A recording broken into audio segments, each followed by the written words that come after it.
Bonjour Madame, Monsieur, bienvenue à Canal Presse. C'est un plaisir renouvelé de vous savoir très nombreux devant votre petit écran pour regarder cette émission dominicale. Voici le sommaire de cette édition.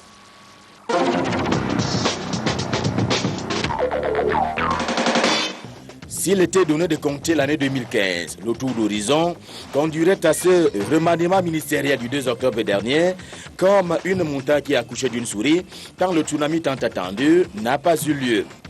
Par contre, les présidents Hollande de France et Buhari du Nigeria sont venus au Cameroun, pays de Paul Biya par ailleurs, président national du RDPC, Rassemblement démocratique du peuple camerounais, lequel parti politique s'est vu traversé en 2015 par un vent de déconstruction par endroits du fait des guerres de positionnement lors des opérations de renouvellement des organes de base.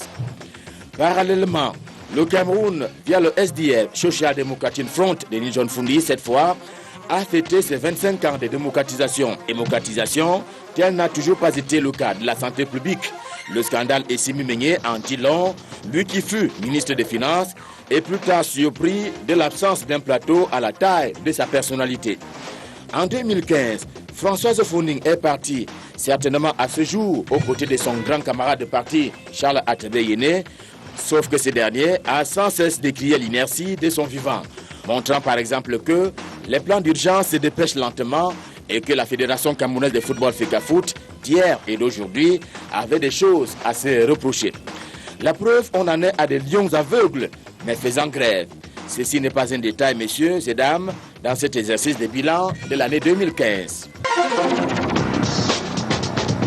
Comme depuis plus de 30 ans maintenant, Paul Biya du Cameroun s'est encore adressé à ses compatriotes. Deux annonces fortes à se mettre sous la dent, à savoir la baisse du prix des carburants à la pompe et l'augmentation des allocations. En amont, pour ce qui est du carburant, on avait augmenté d'à peu près 80 francs, ce qui avait vu exploser les stations-service, ainsi devenu le business des gens bien d'ici. Depuis plus d'un an, en effet, on parlait de moins de 40 $ le prix du baril sur le marché international et rien en termes de baisse n'a été fait sur le marché national. D'ailleurs même, le prix du taxi ne baissera pas. Ça sort comme ça sort, on ne le dira pas ainsi. Car dans le contexte camerounais, il faut rappeler que le 4 août prochain marquera un tournant décisif pour l'économie camerounaise. Ce jour-là, seront démantelées les barrières douanières au profit des APE, les accords de partenariat économique. Et l'État camerounais a déjà opté, au terme de la loi des finances 2016, de presser le contribuable et le petit camerounais. Plus d'argent à débourser sur les frais de communication, plus d'argent à débourser pour le riz et 50% en termes de paiement sur certains produits. Le discours de Paul Biya est-il une cola? Si oui, partageons. Sinon, qu'est-ce qu'on en fait? Cette émission est un rendez-vous hebdomadaire. Elle est proposée en direct et simultanément sur Canal 2 International, sur la radio Sud FM et sur la toile à l'adresse internet www.canal2international.net. Canal Presse, voici l'émission qui donne un sens à l'actualité. Bon appétit à tous.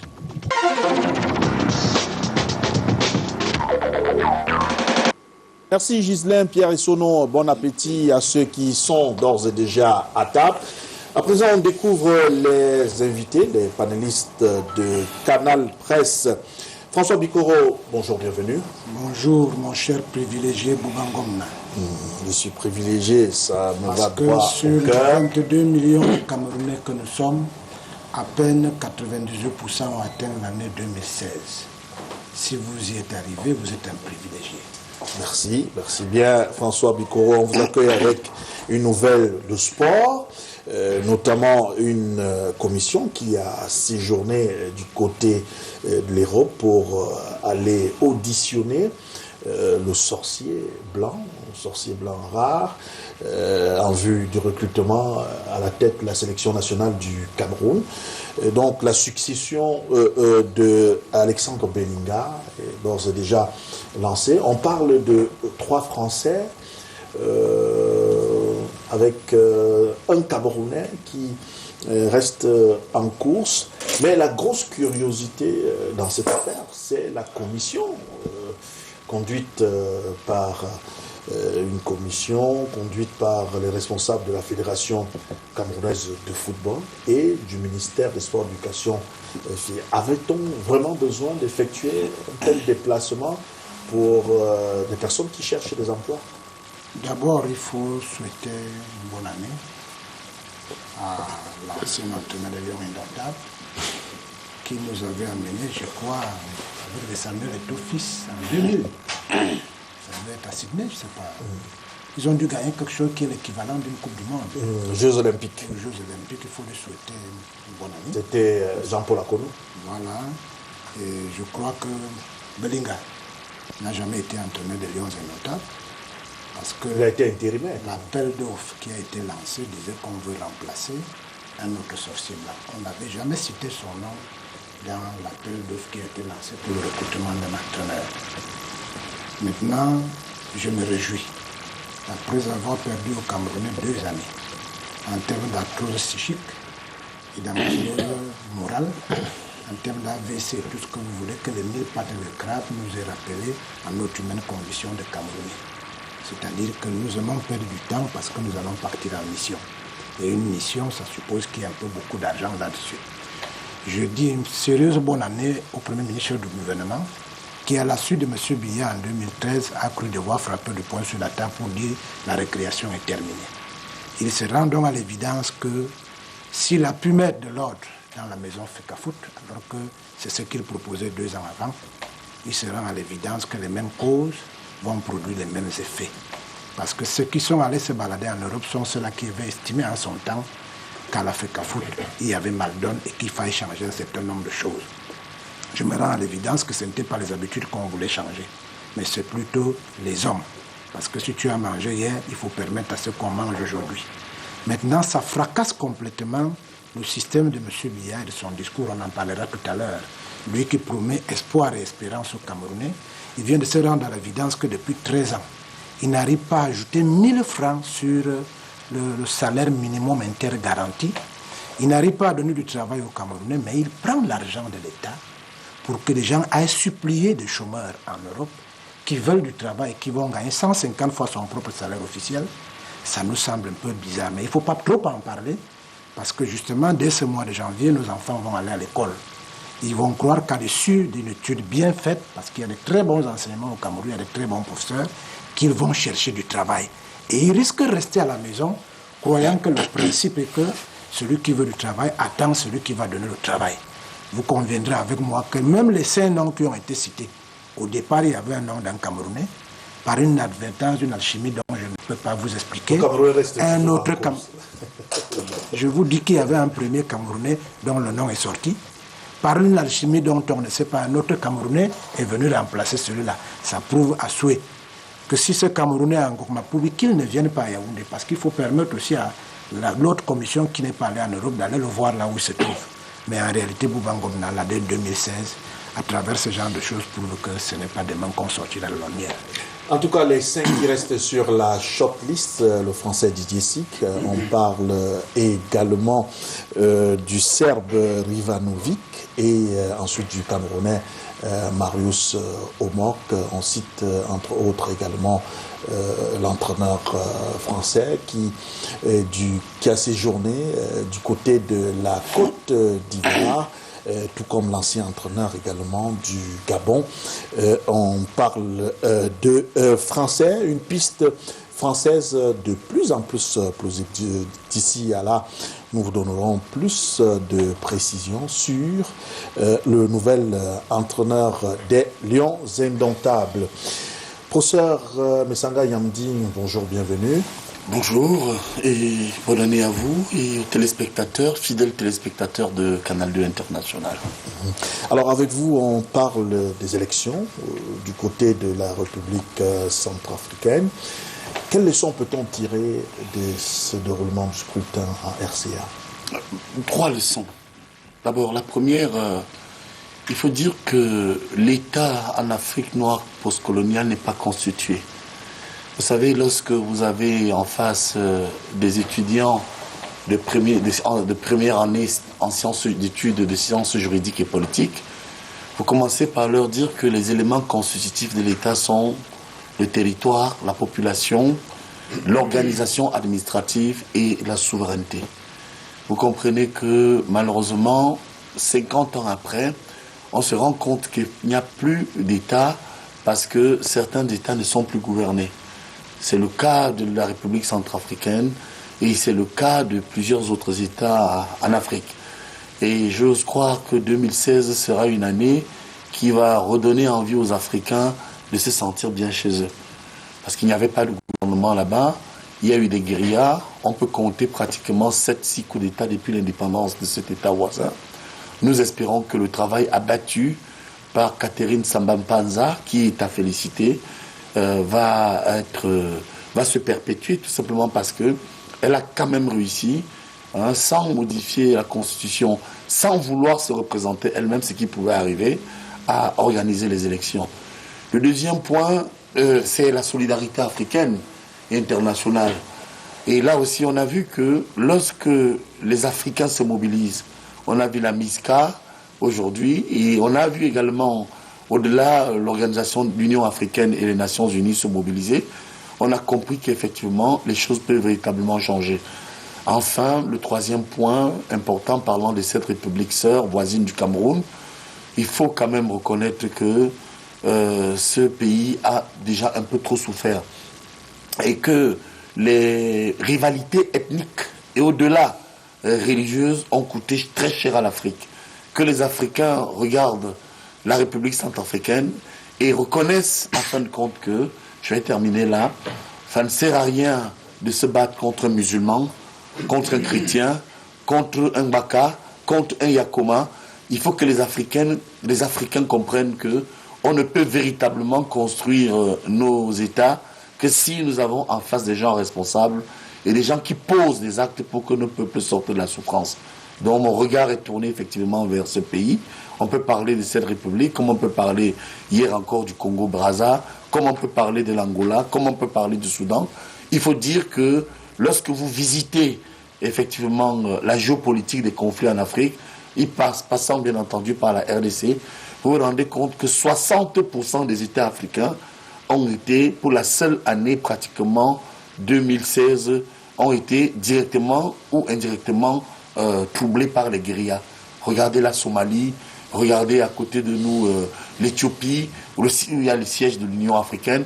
On peut en citer. Souhaitons tout simplement que ce qui se passe au Nigeria, le grand voisin avec Boko Haram, et ailleurs, au Niger, ne se reproduisent plus et que l'Afrique reparte avec des États constitués et surtout avec des gouvernants responsables. Merci professeur Charlemagne Messanga Nyamdi. Maître Emmanuel Sim, bonjour et bonne année. Bonjour Bouba, bonne année à vos nombreux téléspectateurs qui sont fidèles tous les dimanches. 2016, c'est depuis quelques jours seulement.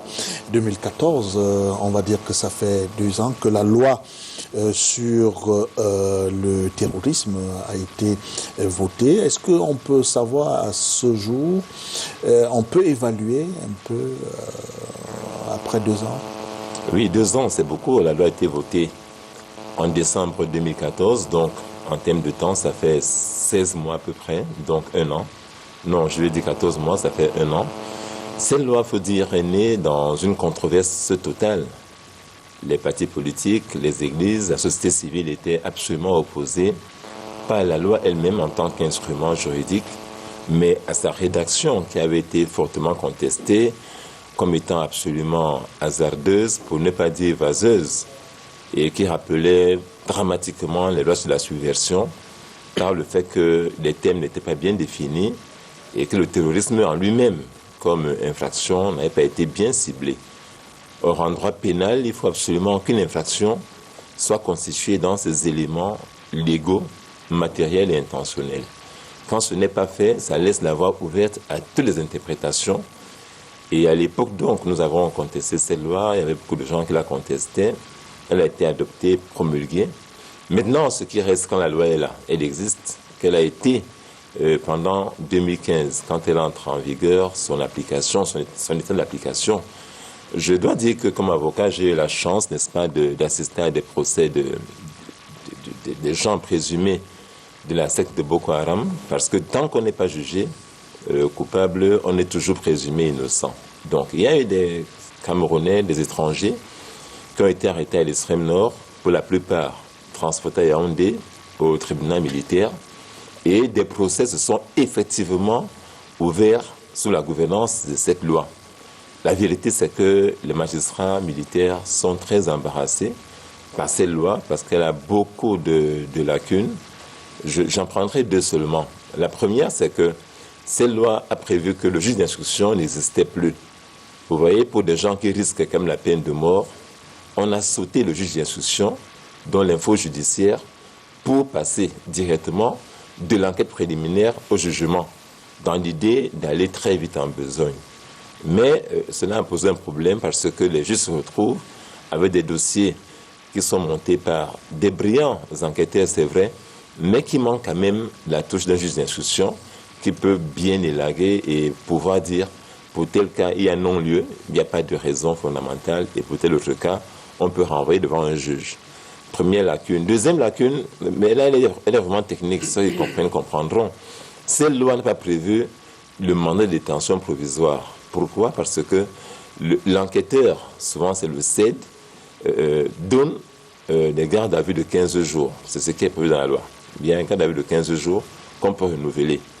Quand la personne soupçonnée de terrorisme va donc en prison, par quel mandat est-elle envoyée en prison? La loi était muette dessus et ça a obligé les juges de jugement à prendre eux-mêmes des mandats de détention provisoire, ce que la loi ne prévoit pas. Donc on a dû bricoler pour pouvoir juger ces gens. Et nous pensons qu'il est temps vraiment que ces lois soient maintenant réécrites très sereinement, que nous puissions y participer, les Camerounais, des gens brillants que ce Cameroun comporte, dans tous les camps politiques, dans la société civile, qu'on fasse une loi qui est digne du Cameroun et qui ressemble à ce qui doit être fait. Donc il y a des condamnations de quelques personnes qui ont été déclarées coupables, mais il y a aussi des acquittements des personnes qui sont venues à Yaoundé, qui ont été jugées pour terrorisme, mais qu'on a acquitté finalement. Je pense que, heureusement pour nous, les juges, avec le temps, le recul du temps, ont la capacité d'élaguer pour chaque personne concernée ce qu'elle a fait, ce qu'elle n'a pas fait, et de rendre une justice plus sereine, loin du terrain.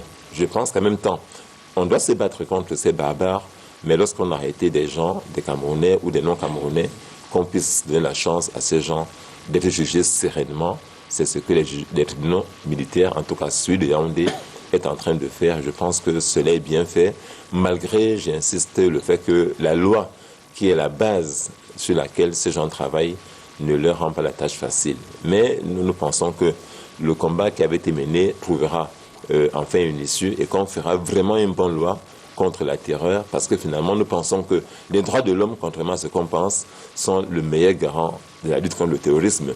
Parce que si les droits de l'homme sont bafoués, évidemment, le peuple qu'on entend protéger va se retrouver comme une victime et ne va pas adhérer à l'idée de armer nation ou nation et armée pour lutter contre Boko Haram. Je pense que cela a été une année d'expérience extraordinaire pour quelques-uns de nous, avocats, qui avons eu le courage de défendre ces personnes qu'on a traitées de tout, mais qui parfois se retrouvaient être innocentes. Denis Emilien à Tangana, bonjour, bienvenue. Bonjour, M. Bouba, bonjour et bonne année à vous, aux compagnons qui sont là, et bonne année à tous nos compatriotes qui sont au Cameroun et au niveau de la diaspora. C'est un plaisir pour moi d'être à cette émission. Tout comme c'est un appel aussi que je lancerai à votre endroit en disant simplement que le rôle de la jeunesse au Cameroun aujourd'hui est le rôle de la jeunesse dans tout pays, c'est la relève. Et, il faut remarquer donc que dans notre classe politique et sociale, on constate qu'elle est plus vieillissante et la presse a un rôle fondamental à jouer dans le renouvellement de la classe politique et sociale au Cameroun. C'est pour ça que lorsque vous m'avez adressé l'invitation, ça m'a fait beaucoup plaisir et je crois qu'il y a d'autres jeunes qui ont des choses à dire, des opinions à exprimer, parce que si les journalistes nous donnent la possibilité de nous exprimer, de donner notre point de vue sur les questions qui engagent notre société, ça permettra qu'on puisse avoir un renouvellement de la classe politique et sociale au Cameroun. Vous représentez non seulement la jeunesse sur ce plateau, également la société civile. Milito MRC. C'est pas à ce titre. Oui, mais sur ce plateau. Dites quand même que c'est un ancien du MRC, parce que je sais que ce jeune homme, avec Otamsoboruka, a énormément souffert de la dictature et des frasques du MRC. Bon, je veux que Maître Sim me parle de cela. Vous l'avez brimé, vous l'avez mis en prison. C'est vous qui... Moi, je pense que c'est un parti qui recherche l'alternance. Il faut quand même présenter ça pour comprendre que ce parti tue la jeunesse. Ce garçon était en prison quand même. Il n'était pas en prison pour les élus. S'il vous plaît, vous l'avez menacé. Il n'était pas en prison, monsieur. S'il vous plaît, monsieur le Sanga. Il n'était pas en prison.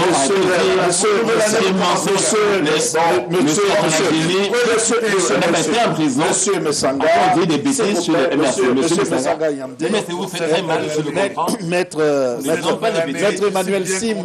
Voilà. Attendez, là. Maître Emmanuel Sim et professeur Charlemagne Messanga Yamdi, s'il vous plaît.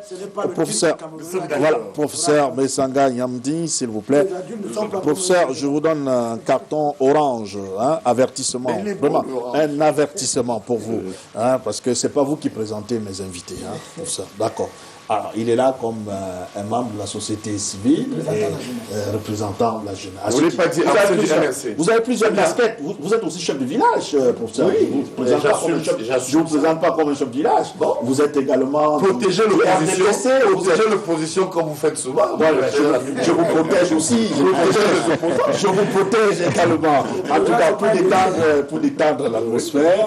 Alors, Emilia, vous recevez un prix ce vendredi. Il s'agit de quoi? Ah oui, bon, disons... Vous savez que je reçois un prix qu'on appelle le Superlative Youth Prize de l'International Olympic University qui est basé en Inde, qui m'a suivi depuis des années. Vous savez que avant que je ne m'engage en politique, où je voulais être maire à mon atelier, j'avais été... Même MRC, précisez bien. L'étudiant, je crois que le maire n'est pas le maire d'un parti politique, c'est le maire de la population. Vous étiez présenté par le MRC. Voilà la jeunesse. Donc, il avait dit. Donc, pourquoi vous voulez absolument... Non, d'accord. Permettez que je puisse dire quelque chose. Donc, je voulais donc poursuivre en disant simplement que, donc, puisque en 2012, je fus parmi ces étudiants qui avaient demandé et milité pour le départ de l'ancien recteur et que cela nous avait coûté, avec certains responsables de la DEC, une condamnation en suicide de 1 an de prison sur 3 ans de suicide. Et c'est déjà terminé. À la suite de ça, j'ai continué à m'engager sur le plan politique. En politique, on peut vivre des déboires, mais ça, on qualifie ça comme des détails et on a besoin de grandir. Donc le prix me sera remis ce vendredi au niveau de la salle des actes du Collège Enfants d'Afrique de Massassi. J'invite déjà Maître Sim qui est là, le grand frère Chantal Tuleux, Messanga Nyamding et puis mon frère François Bikoro. Avec plaisir, je serai honoré. Et bien sûr aussi Bouba Ngom dans le canal 2. Merci bien. 5e invité, Roger Chantal Tuleux. Bonjour, bienvenue et bonne année. Bonne année, Bouba. C'est un fait de hasard que j'ai été interrogé après tout le monde. Oui. Cela n'enlève rien sur l'estime que vous avez pour moi. Pas du tout. Pas du tout. Au contraire. Les derniers sont toujours les premiers, Roger Chantal. Bonjour, Bouba. Je suis un privilégié d'être là à vos côtés.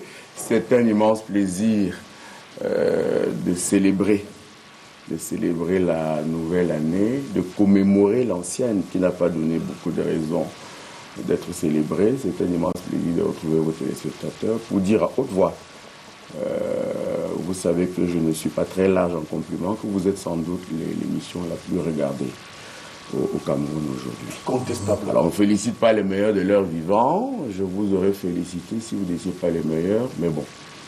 Merci à vous, Roger Chantal. Mais on parle quand même du budget qui a été voté à l'Assemblée, budget l'année 2016. Qu'est-ce qui fait jaser autour de l'adoption de ce budget? Déjà, la possibilité de l'exécuter effectivement. Ensuite, celle d'engager son exécution à temps. Rappelez-vous, sur l'année dernière, est en train d'exécution 3-4 mois après qu'il ait été promulgué par le chef de l'État. Du coup, l'année budgétaire pour les hommes d'affaires s'est arrêtée sur quasiment 6-7 mois, avec des lenteurs de paiement des factures. Vous savez qu'une facture n'est payée au Cameroun aujourd'hui, jusqu'à maintenant, avec donc ces lenteurs.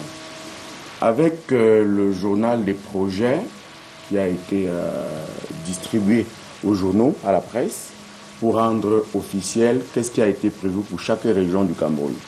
Tel pont sera fait à Yabassi, telle route sera faite à Messamena, tel ainsi de suite, ainsi de suite. Merci de penser à Yabassi. Avec les risques de détournement de quelques-uns de ces projets, et cela commence dès l'œuf. Je disais que vous avez sans doute là la plus belle émission de cette affaire, mais pour les panélistes qui viennent, ce n'est pas toujours agréable quand on est rentré chacun à ses activités personnelles, privées ou officielles. Parce que j'ai annoncé ici qu'une usine de manioc qui peut alimenter tout le Cameroun en farine se trouve à Meyomessi, c'est le village du ministre Motazé. Eh bien, je me suis laissé dire par le directeur Abolo Mbita, alors que mon nom était déjà sorti dans le journal des projets. Le journal des projets, ça veut dire qu'on s'adresse à chaque région. Et la Tribune de l'Est, c'est le seul journal de l'Est du Cameroun. Parce que j'ai dit à la télévision, à Canal 2, voyez, Bouba, vous me devez un peu d'argent parce qu'on paye 2 800 000 quand on a publié le journal des projets. Parce que j'ai dit à Canal 2 que l'usine de manioc se trouvait à Meyomessi, eh bien, il faut que je vienne à la presse, à la même chaîne de télévision, dire que le ministre Motazé est beau et gentil et compétent et que l'usine se trouvait là et qu'on va l'enlever pour qu'on me donne enfin le journal des projets. Alors, le journal des projets va sortir dans tous les journaux du Cameroun demain, lundi, et ne sortira pas dans la Tribune de l'Est. Vous voyez comment les gens veulent gouverner le Cameroun. Vous voyez comment la démocratie est difficile quand on vient ici chez vous défendre le peuple. Je ne peux pas achever sans parler d'une chose qui est très importante, qui concerne également les budgets, mais celui-là du Ghana, que je suppose qu'on va en arriver pendant l'émission, que donc au Ghana, une dame s'est amusée avec le budget de l'État. La femme qui s'occupe du transport. Elle devait mettre dans chaque bus du pays l'effigie de chacun des héros nationalistes du Ghana. Elle ne l'a pas fait, le budget lui a disparu de moitié, elle a été limogée il y a une semaine. Le ministre de l'Énergie, il y a eu 2 jours de coupure d'électricité à Accra. Il a été limogé la semaine dernière par le président de la République du Ghana. Okay. Au Cameroun, il y a souvent 1 mois de coupure sans que ça n'émeuve personne. D'ailleurs, pendant le discours du chef de l'État, il y a eu une coupure. Et chacun a compris à loisir que nous parlions de coup d'État scientifique. Que si on n'a pas limogé le ministre de l'Énergie, alors il s'agit de favoritisme. Que si on n'a pas limogé le directeur de la CRTV, vous avez vu le son du chef de l'État était en retard. C'est la première fois qu'il parle au Cameroun, la dernière fois qu'il parle au Camerounais dans la chaîne de télévision nationale du Cameroun. Et puis le chef de l'État du Cameroun parlait et son son arrivait. Je vais finir, vous allez voir par où. On parlera de ça. Je finis par le budget Bouba. Je finis par le budget Bouba pour dire que parce que je voulais arriver là justement, qu'un autre problème de budget, c'est celui de la CRTV. Ils ne sont pas parmi vos meilleurs amis, mais savez-vous que la moitié du personnel de la CRTV n'est pas payé jusqu'à ce jour? Ok, c'est une information, en tout cas, à prendre avec beaucoup de pincettes. On verra la véracité de cette information dans les tout prochains jours. On marque une pause pour feuilleter la revue de presse feuilletée pour vous et par nous. C'est avec Debo Harley en DB.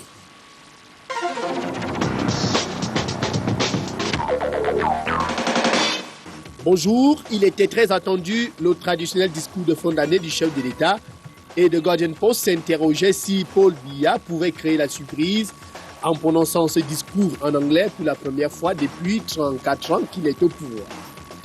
Interrogation également de mutation sur ce discours et quoi après pour constater que les promesses non tenues du président de la République ont fini par rogner l'intérêt des Camerounais pour ce rendez-vous pourtant républicain. Même si le président de la République tente une nouvelle fois de vendre une illusion selon Émergence, il reste que les différents classements dans lesquels apparaît notre pays donnent un aperçu de la réalité au Cameroun. À côté du discours du président de la République, l'autre fait de la semaine est le limogeage du directeur général de l'autorité aéronautique pour reprendre le quotidien Le Jour, Pierre Tankam, remplacé par Avomo Assoumou au terme d'un conseil d'administration extraordinaire. L'ex-directeur général avait-il seulement pris en compte le rapport de force entre lui et sa tutelle, Le ministre des Transports qui rappelle si bien que l'autorité aéronautique du Cameroun n'est pas une société privée, mais un démembrement de l'État. Edgar Alain Bengo finit donc par remporter la bataille sur la certification des avions chinois de type MA60. Un sujet qui faisait déjà la une des repères du 30 décembre, jour du conseil d'administration extraordinaire. Le directeur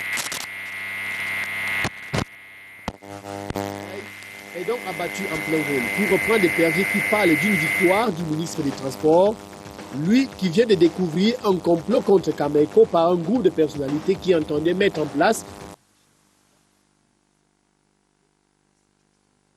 est connu un échec drastique. Pour la belle info, Edgar Alain Bengo est en plein dans les chantiers qu'il attendait dans ce département ministériel, aux enjeux complexes et aux défis immenses pour l'économie camerounaise. Lui qui vient d'un département ministériel où il a su imprimer ses marques dans la lutte contre Boko Haram au point où la secte islamiste est obligée de reculer. Un recul selon le défi actuel qui s'explique par le renforcement des effectifs et équipements, l'intensification du renseignement et la coopération militaire internationale. Au front, justement, Émergence est allé voir comment les soldats américains se déploient sur le terrain. Déjà, après un mois, leur nombre est passé de 90 à 120 à la base aérienne de Garoua. Cette semaine, à Issa Chirouma Bakari qui critiquait la méthode de travail de cette ONG suite à la publication du rapport annuel sur la corruption, rapport qui classait le Cameroun comme deuxième pays le plus corrompu en Afrique. Pour Maître Charles Nguini, la communication du ministre de la Communication est contre-productive. L'avocat remet d'ailleurs en doute l'indépendance de la CONAC et de la NIF, invitant par ailleurs le pouvoir à commander une contre-étude sur le fléau auprès d'un organisme sérieux. Le ministre de la Communication ne s'est donc pas seulement acharné sur Transparency International Cameroun, puisque le Guardian Post rapporte qu'il s'en est également pris aux médias étrangers. Restons sur la gouvernance. Pour apprendre des mutations, que le contrôle supérieur de l'État enquête à la société de recouvrement des créances. Là-bas, le secrétaire général et le président du conseil d'administration, qui n'est autre que Joseph Ouna, sont sommés de s'expliquer sur le présumé écart de gestion ayant généré un préjudice de 847 millions de francs CFA à la société. Mutation, lauréat des Africa Golden Virtual Award 2015 au Canada, meilleur quotidien africain. Il s'agit là du premier cadeau du 20e anniversaire de ce journal, anniversaire qui sera célébré en juillet de cette année. Plaidoyer, les syndicats réclament le relèvement de la pension retraite. Selon Mutation, c'est l'un des enseignements de la dernière session du comité de concertation du dialogue social, la 7e du genre, tenue le 21 décembre dernier à Yaoundé. Autre syndicat, celui des exploitants de bois du Cameroun, très en colère contre les pratiques de corruption qui gangrènent le secteur dans les régions de la Namawa et de l'Est. Le Sinabois a saisi le ministère des Forêts et de la Faune pour dénoncer les brigades régionales de contrôle. Le bois, un produit qui se porte bien au port de Douala, la place portuaire désormais plus fluide selon Cameroun Tribune, reprenant Douala International Terminal. Le délai moyen de passage des marchandises a été ramené à moins 7 jours ouvrables en 2015, contre 15 en 2014 concernant l'export. C'est l'un des fruits des mesures prises pour décongestionner la place portuaire selon le quotidien national bilingue. Cameroun Tribune cette semaine publiait également la répartition du budget 2016 par département ministériel, une enveloppe de 4 234,7 milliards de francs CFA qui repose sur une croissance du produit intérieur brut de 6% et un taux d'inflation de 3%. Selon Campus Info, le budget 2016 du ministère de l'Enseignement supérieur mettra un accent particulier sur la modernisation et la professionnalisation des enseignements des facultés classiques en vue de tenir compte des besoins réels des milieux socio-professionnels et la promotion de l'innovation. Sur la décentralisation, Cameroun Tribune dit qu'il y a encore des corrections dans des domaines tels que la collaboration entre autorités administratives et responsables des communes, le passage à un régime de dotation effective des provisions aux collectivités territoriales, le déblocage des ressources dans les délais compatibles avec la réalisation des projets, autant de recommandations du Premier ministre chef du gouvernement au cours de la deuxième session annuelle du Conseil national de la décentralisation, conseil tenu cette semaine à l'immeuble Étoile. Enfin, à la une d'investigation, le visage du nouveau secrétaire général de l'Africa Foot installé le 31 décembre dernier, Moussa Blaise. L'inspecteur des impôts vient de l'Agence des normes et de la qualité où il occupait depuis 2014 les fonctions de directeur responsable de qualité. Selon notre confrère, il était major à l'entrée et à la sortie des noms. Chapeau d'or au nouveau secrétaire général de l'Africa Foot et bonne année à vous téléspectateurs. À dimanche, s'il plaît à Dieu.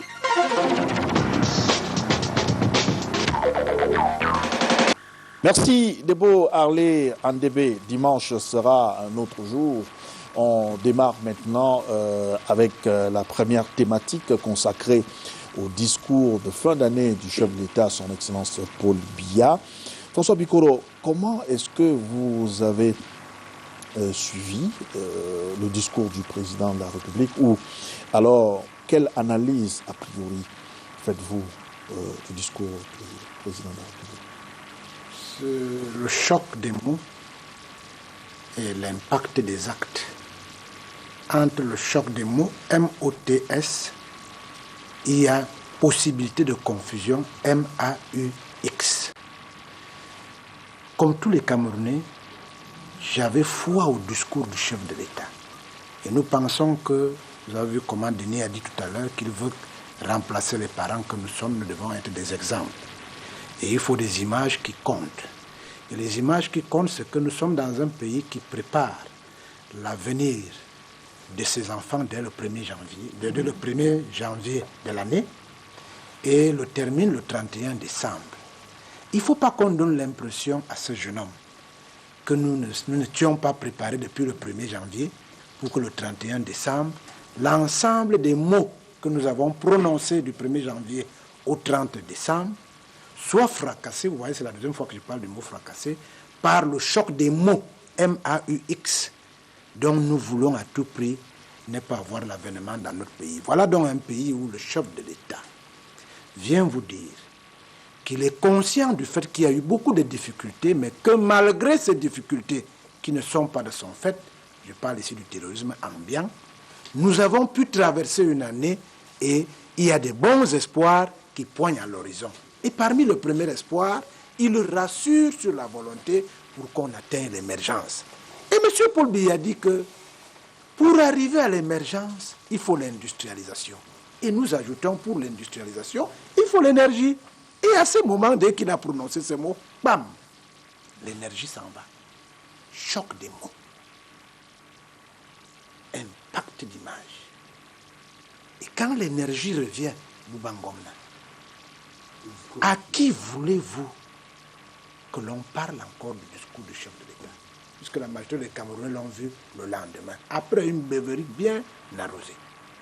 Le 31. Je pense fondamentalement que depuis le discours de 2013, on n'a pas l'impression que l'organisation, l'appareillage, ceux qui tiennent l'appareil savent pertinemment que ce pays est debout parce que 22 millions de Camerounais y croient. Et s'ils y croient, ils croient certainement à une des branches de l'articulation Cameroun qui s'appelle gouvernement, qui s'appelle société civile, qui s'appelle société politique. Après qu'on ait traversé autant d'obstacles psychologiques et psychiques, qu'on ait vu la société politique aller dans tous les sens, qu'on ait vu les étudiants aller dans tous les sens, qu'on ait vu tout ce qu'on a proposé aux Camerounais aller dans tous les sens, il n'y a que le discours du chef de l'État. Et je dis, il y a eu quelques annonces fortes qui certainement tout à l'heure pourront nous faire rire. Vous savez que le carburant avait constitué en son temps un réel problème. Donc ce discours arrive au moment où tous les Camerounais savent et pertinemment qu'il y a une difficulté pour le gouvernement de la République d'apporter une réponse claire aux attentes des Camerounais. D'un homme comme Paul Biya, je voudrais quand même rappeler que, ne serait-ce que parce qu'il est une image, par son parcours, Sciences Po, École nationale d'administration d'outre-mer, Premier ministre, etc. Paul Biya, en son temps, je crois que quand il avait votre âge, il pouvait venir déjà à un plateau de télévision et dire qu'il a une licence. Je ne sais pas si vous en avez une. Malheureusement, j'en ai. Oui, bon, vous allez vous le dire aux téléspectateurs. Ne le coupez surtout pas, parce qu'un jeune ne coupe pas un aîné. D'accord? D'accord. Un jeune ne coupe pas un aîné. Allez-y, parce que vous avez dit tellement de bêtises, mais je ne vous ai pas coupé. J'ai supporté cela. Allez-y. Et je voudrais donc ici vous dire que, ramené au discours présidentiel, je voudrais quand même rappeler qu'il s'agit d'un rituel. Un rituel républicain. Paul Biya n'a pas été le seul à parler. On a entendu M. Obama aux États-Unis, M. Hollande en France, un peu partout. C'est un rituel où le président de la République trace le cap. D'abord, il fait le bilan d'une année. au regard de ce rituel républicain. Et il fait une projection qui peut être critiquée ou acceptée.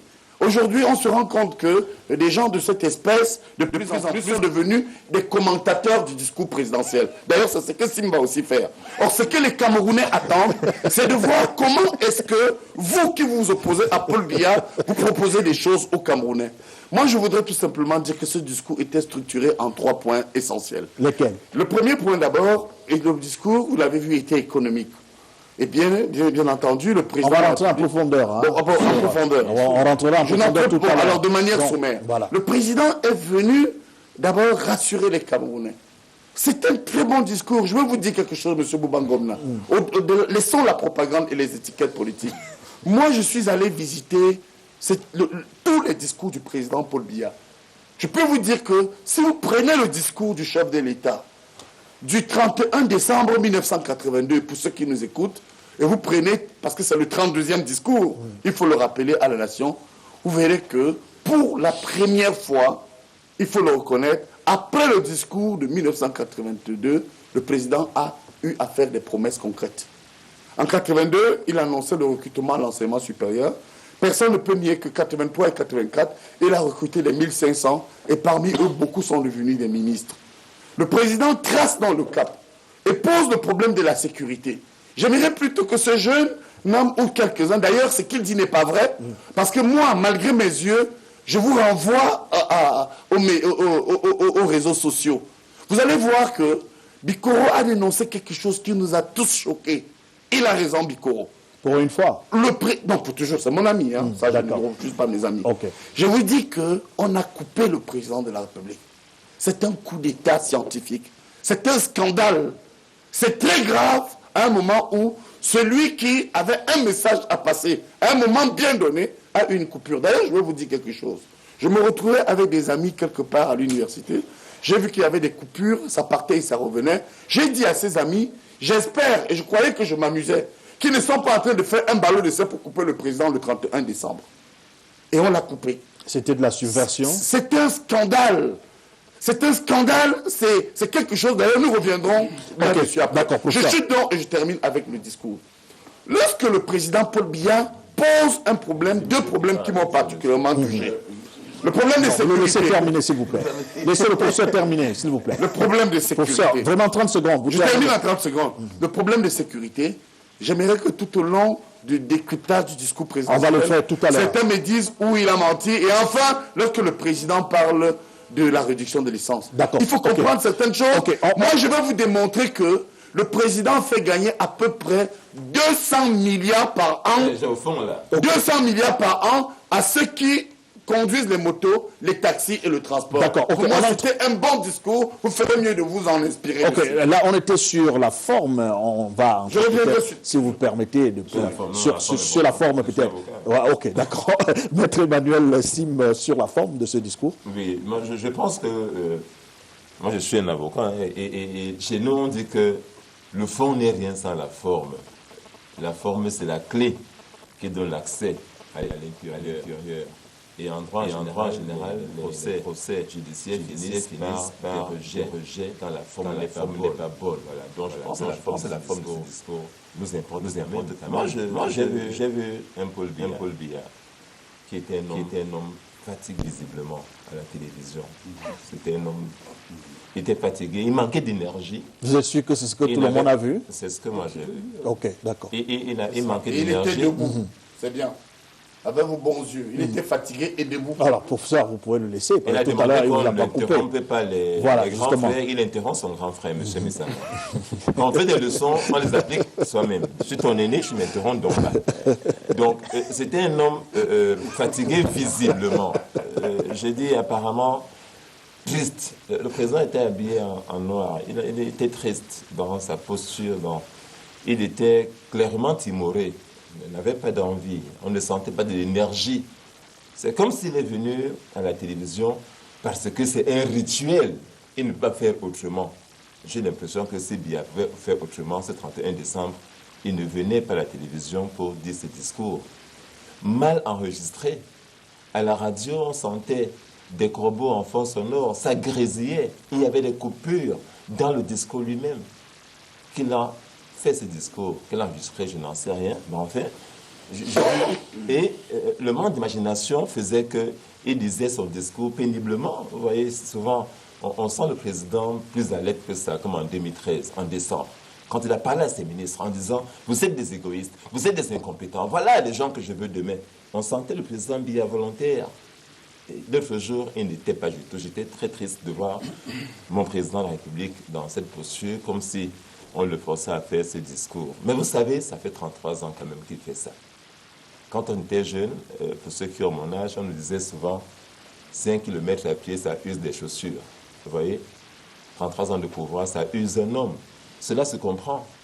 Les gens sont fatigués par ce discours, M. Messanga. Le jeune attendant vous a dit que quand le président parle, les gens n'écoutent pas. Quand vous demandez... Allez dans les réseaux sociaux. Quand vous les réseaux sociaux, c'est quoi, vous allez monsieur? voir si on écoute. Il n'y a pas de courant. Monsieur Messanga, il n'y a pas de courant. Combien de gens, vous voyez? Mais justement, nous sommes nous sommes combien? Allez voir les réseaux sociaux. Mais monsieur Ayabas, dans votre village, il n'y a pas de réseaux sociaux. Il n'y a pas de courant. Votre village s'il vous plaît. Vous dites votre village. Dites notre village. Notre village. Oui, Ayabassi, nous faisons, vous savez, monsieur Messanga, nous faisons sur Ayabassi chez nous, 1 mois sans courant, vous le savez, n'est-ce pas? D'accord. Voilà. Donc, c'est vous dire, Bouba, que vraiment sur la forme, j'ai eu un président, malheureusement, qui n'avait pas envie. Et nous voudrons demain avoir un président. Mais ce ne sera certainement pas lui. Et je pense qu'on reviendra sur le fond. Sur le fond, vraiment... On va entrer. C'était la vacuité. Parce que je suis très embêté qu'on est au fond. Parce qu'au fond, en fait, il n'y avait rien. Ok, d'accord. C'est la vacuité totale. C'est votre avis. Maître Emmanuel Sim, s'il vous plaît, vous allez permettre qu'on avance. Maître Emmanuel Sim... Il a pris 10 minutes. Quand on entend il nous interrompt, il fait des leçons et lui ne se l'applique pas lui-même. Quand on fait des leçons, M. Messanga, on commence par les appliquer soi-même. Laissez les gens parler et vous répondrez. Mais ça, je sais le faire, M. Messanga. Je peux vous empêcher de parler sur ce plateau. Si vous voulez que vous me parliez pas, je peux vous empêcher de parler quand vous avez la parole. On n'est pas au MRC ici, on voilà. le temps. Le MRC a l'avantage au moins. Vous savez la différence entre vous et nous. Le MRC a toujours aujourd'hui pour cadrer des jeunes comme Atangana qui ont 24, 25 ans. Chez vous, le président des jeunes a plus de 45 ans. Moi, s'il vous plaît. Merci. Moi, je suis entre eux et j'ai été élu. Vous êtes entre eux, c'est pas 40 ans. J'ai été élu. Vous êtes devenu militant d'un parti d'opposant à 40 ans. J'ai été élu. Maître Emmanuel Sim, professeur, non, mais il parle de la jeunesse. Si vous ne voulez pas qu'on avance... je vous en prie, Bouba. Vous ne voulez pas qu'on avance dans ce... Oui, c'est interactif, mais c'est dans l'ordre, s'il vous plaît. C'est ça. Il ne faut pas le faire de manière désordonnée. Attendez votre tour de parole. Celui qui a la parole maintenant, c'est Chantal Rouget-Tulle. On entre dans le fond du discours. On se rend compte que le président a intervenu sur le plan économique, sur le plan sécuritaire et même sur le plan sportif. Qu'est-ce que vous avez retenu concrètement? Merci de vous rappeler qu'aujourd'hui, ce n'est pas moi le chanteur. Qu'aujourd'hui, ce n'est pas moi qui coupe les gens. Il faudra peut-être me laisser aller au fond de ma pensée parce que je n'ai rien dit sur la forme. J'ai quand même 2 ou 3 petites choses à dire. Qu'un discours s'adresse à un certain public. En sciences politiques, il y a un discours, le professeur est plus outillé que moi sans doute là-dedans, il y a des discours offensifs. Il y a des discours défensifs. Celui-ci était lamentablement défensif. Seulement sur 2 minutes, il a dit ce qu'on va faire. Et encore, pour parler du fond, on n'a plus parlé du plan d'urgence. Vous vous en avez rendu compte? On a parlé du football. On a parlé de la sécurité, du carburant. Non, on a dit, vous avez résisté, nous avons résisté à Boko Haram, nous allons continuer à résister. On n'a pas dit, on va éradiquer le mal Boko Haram. J'en parle parce que j'ai vu tout à l'heure à la télévision que le Nigeria voulait tendre la main pour négocier avec une direction crédible de Boko Haram. Peut-être qu'il faut regarder ces discours en disant que ceux qui les rédigent sont également essoufflés. C'est vrai, Maître Sim, que 33 ans de règne, ça use, qu'il faut des énergies nouvelles. Pardon de ne pas m'adresser au professeur Femme Nongo, mais il faut quand même que des gens réfléchissent sur d'autres choses, Bouba. Il y a au Cameroun des volontés, moi j'en suis, qui peuvent travailler gratuitement pendant 3 ans pour proposer un nouveau visage. Vous parlez du fond. Je vais prendre la parole un peu pour que les autres la prennent également, parce que je ne peux pas embrasser à la fois l'économie, sinon j'aurais monopolisé la parole. Je voulais prendre d'abord les hommes.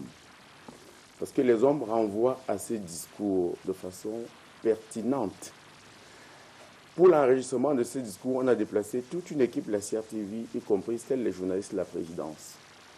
On a écrit le discours, on l'a relu 2 fois. C'est la dernière mouture que vous avez suivie à la télévision. Généralement, quand on lit un discours, on dit au chef de l'État, ici, à ce niveau, tu vas t'arrêter pour marquer l'importance de l'idée. Que ce que je viens de dire là, c'est une idée forte, on va passer à une autre idée. Eh bien, voyez-vous, il s'est trouvé un Camerounais pour faire un mémoire sur les silences du président, que le président n'a pas voulu faire, parce que ce n'est pas lui qui initie ces silences, c'est bien les rédacteurs de ces discours. Eh bien, il y a donc des doctorats qui ont été attribués pour l'étude de ces silences. Pour dire une chose simple, la qualité des hommes qui ont enregistré ce discours, c'était certainement des fonctionnaires mécontents ou incompétents. Les gens qui ont rédigé sont certainement des fonctionnaires saturés. Maintenant, les gens qui l'ont passé, M. Van Moulke, à part l'imprimerie nationale et la Citaba qui sont tombés, n'a pas montré de grandes velléités offensives partout où il est allé comme dirigeant. Écoutez, je vais parler. Vous avez demandé que je parle un peu. Tout le monde a parlé en 10 minutes. Moi, je n'ai pas intervenu sur le premier sujet. Et je vais m'arrêter sur l'économie. Quand je parlais de la qualité des hommes, ça peut sembler plaire beaucoup à Bouba. Parce que la qualité des hommes, elle est importante au Cameroun. C'est la même équipe qui est là depuis pratiquement 30 ans. Un proverbe nanga beaucoup dit que quand on s'est trompé dans la forêt, on marche 2 fois au bord du même arbre.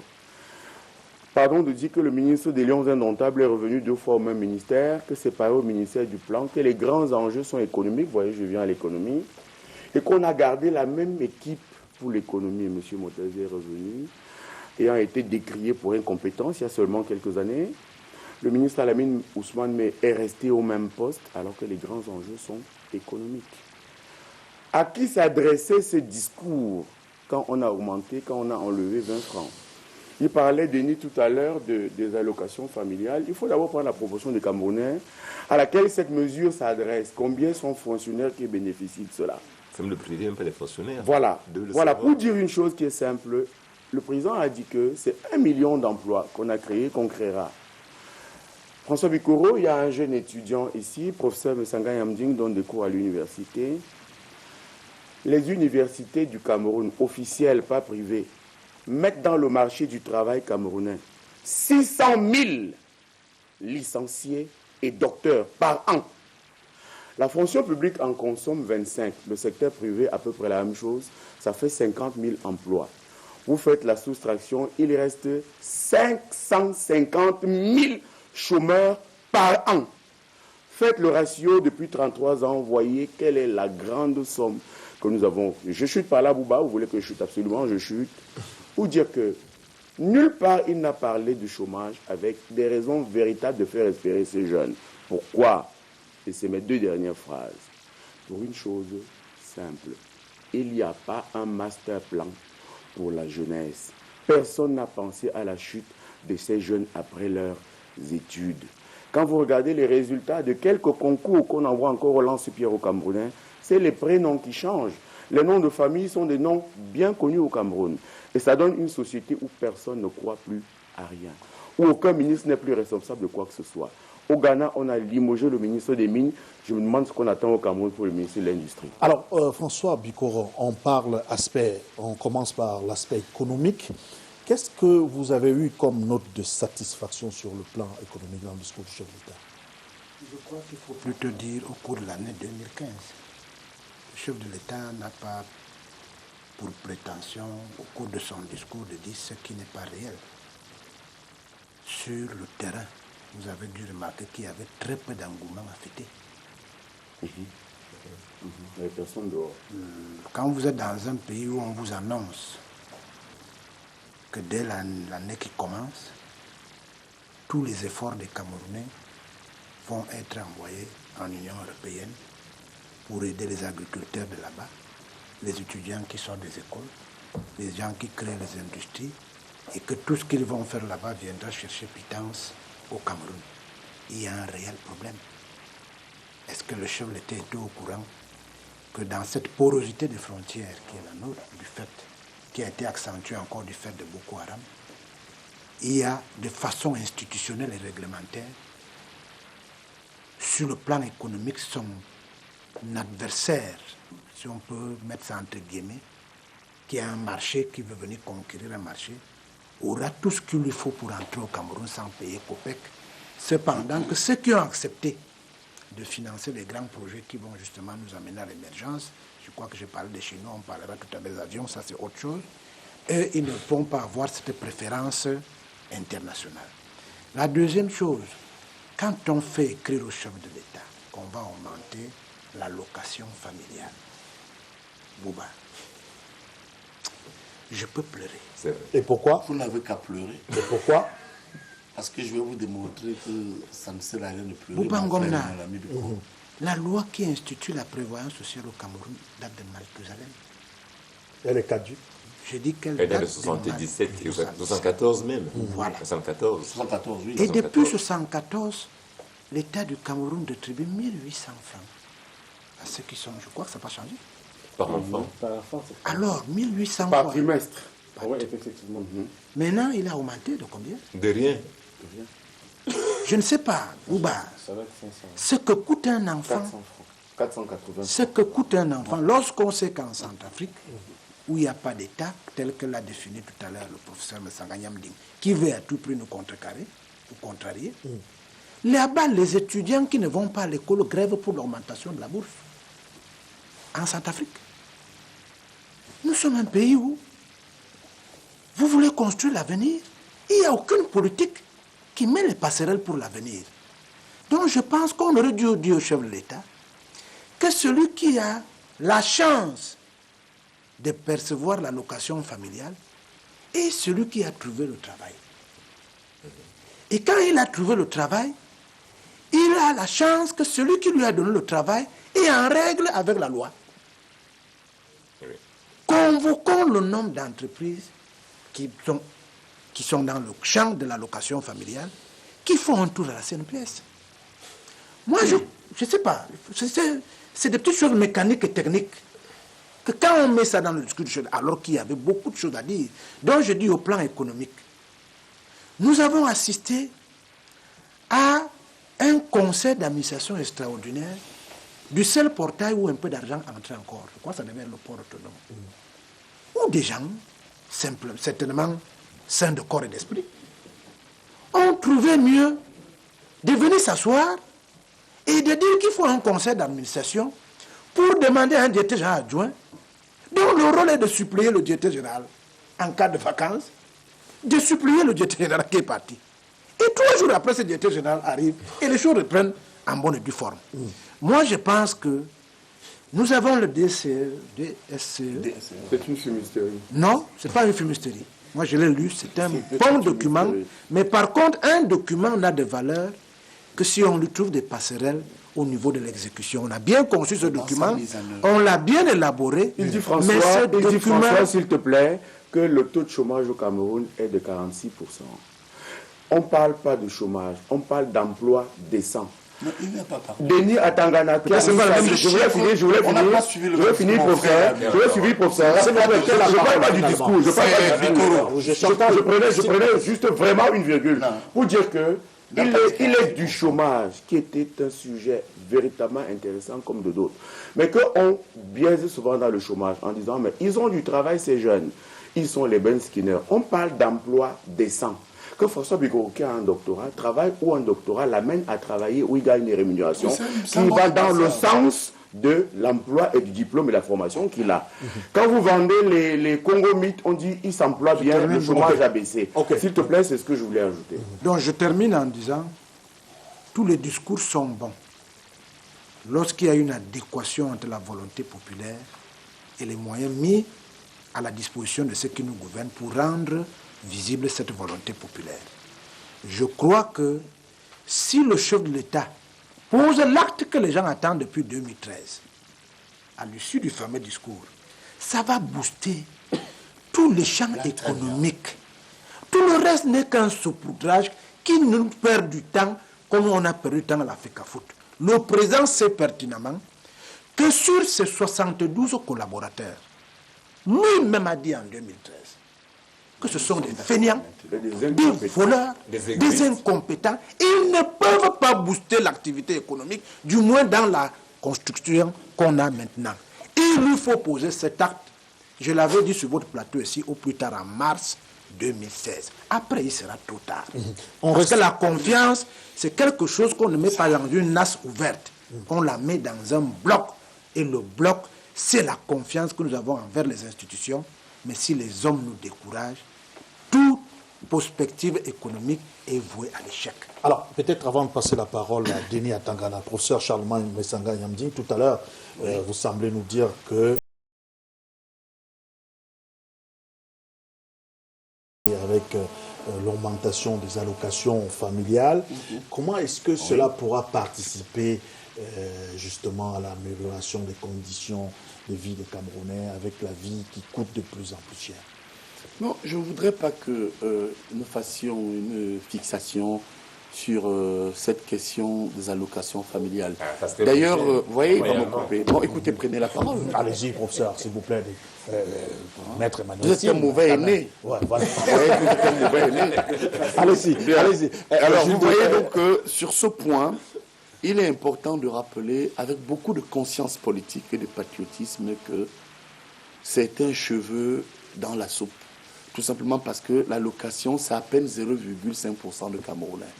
Je voudrais dire quand même que c'est pas là où il faut essentiellement se focaliser, mais dire que nous sommes à peine 200 000 fonctionnaires. On parle de 186 000 fonctionnaires. Donc, parlant de l'allocation, il faut bien dire qu'il s'agit d'une classe sociale bien ciblée, que le président, sur ce point bien précis, a apporté un aménagement. Alors, sur l'accélération de la croissance. Maintenant, l'accélération de la croissance, au-delà de ce qui est dit ici, ce discours est essentiellement tourné vers un facteur réel qu'il faut rappeler et que personne ne m'empêchera d'évoquer ici. Le Cameroun est un pays qui est aujourd'hui en guerre. Voilà un président de la République qui a remercié les forces vives de la nation. Très bien, personne n'en parle. Voilà un président de la République qui vient nous dire qu'il adresse toute sa reconnaissance aux forces vives de la nation. Personne n'en parle, pour eux c'est rien du tout, y compris bien entendu au groupe d'autodéfense. Il faut dire que le président de la République s'adressait à son peuple. Et cette fois, au moins, personne, vraiment personne, ne peut nier qu'on n'avait jamais depuis 32 ans vu le président dans une posture en osmose avec son peuple, son armée et son discours. Premier point très important. Le président a reconnu que si le Cameroun tient sur le plan... Oui, vous pouvez le dire, mais je ne serai peut-être pas le même discours. Allez-y, peut-être parce que... Allez-y, parce que c'est moi qui ai évoqué à la place de Paul Biya les forces vives de la nation. C'est moi qui ai évoqué à la place de Paul Biya les groupes d'autodéfense. C'est moi qui ai évoqué à la place de Paul Biya la dynamique et la réjouissance, les félicitations d'une armée. Ne déformez pas le discours du président de la République. Tous les Camerounais qui nous écoutent, et faites attention à la télévision, si vous sortez d'ici avec un mensonge ou quelque chose de faux, on ne vous respecte plus. Sur ce point, il a reconnu que si le Cameroun est debout, c'est parce qu'il y a un peuple qui est derrière lui. Mais maintenant, sur le plan économique, je voudrais vous dire qu'on ne gère pas le Cameroun comme une boutique ou une épicerie. Lorsque le président baisse le prix de l'essence de 20 francs, quelqu'un l'a évoqué ici, le soi-disant jeune homme, ou 20 francs. Mais je voudrais vous dire que, de point de vue macroéconomique, j'ai ici un ami, Chantal Roger-Tuileux, pourtant très critique vis-à-vis du régime et du gouvernement que moi je soutiens, qui est de l'Est. Moi, je suis allé à l'Est. Quand je vais à l'Est, à Dimako, à Bomban, Garoua-Boulaye et autres, je me rends compte que le prix du carburant coûte là-bas 950 francs. Parfois 800 francs. Que Chantal me démente. Et ailleurs, parce que je connais ces gens qui souffrent. Les transporteurs, les camionneurs, les benzikineurs. Un camionneur qui part de Douala pour Garoua économise désormais avec ses 20 francs à peu près 50 000 francs de carburant. Dans sa voiture. C'est moi qui vous le dis. Moi, je vais sur le terrain. Vous faites les commentaires hostiles à un discours d'un chef. Et vous allez voir que quand ce camionneur partit de Douala pour Garoua, Pour Yagua, on parlait plus, faire un aller-retour, c'est 100 000 francs qu'il a dans sa poche. Ok, professeur. Et je démontre, donc vous voyez que déjà, vous voyez que tous contrarient le discours. À peine je commence à vous démontrer des choses, vous me dites déjà, ok, pourquoi vous me dites ok? C'est parce que vous voulez me dire d'arrêter, mais donnez-moi encore une seconde, je vais chuter. Allez-y, professeur. Et dans cette logique, j'ai fait un calcul.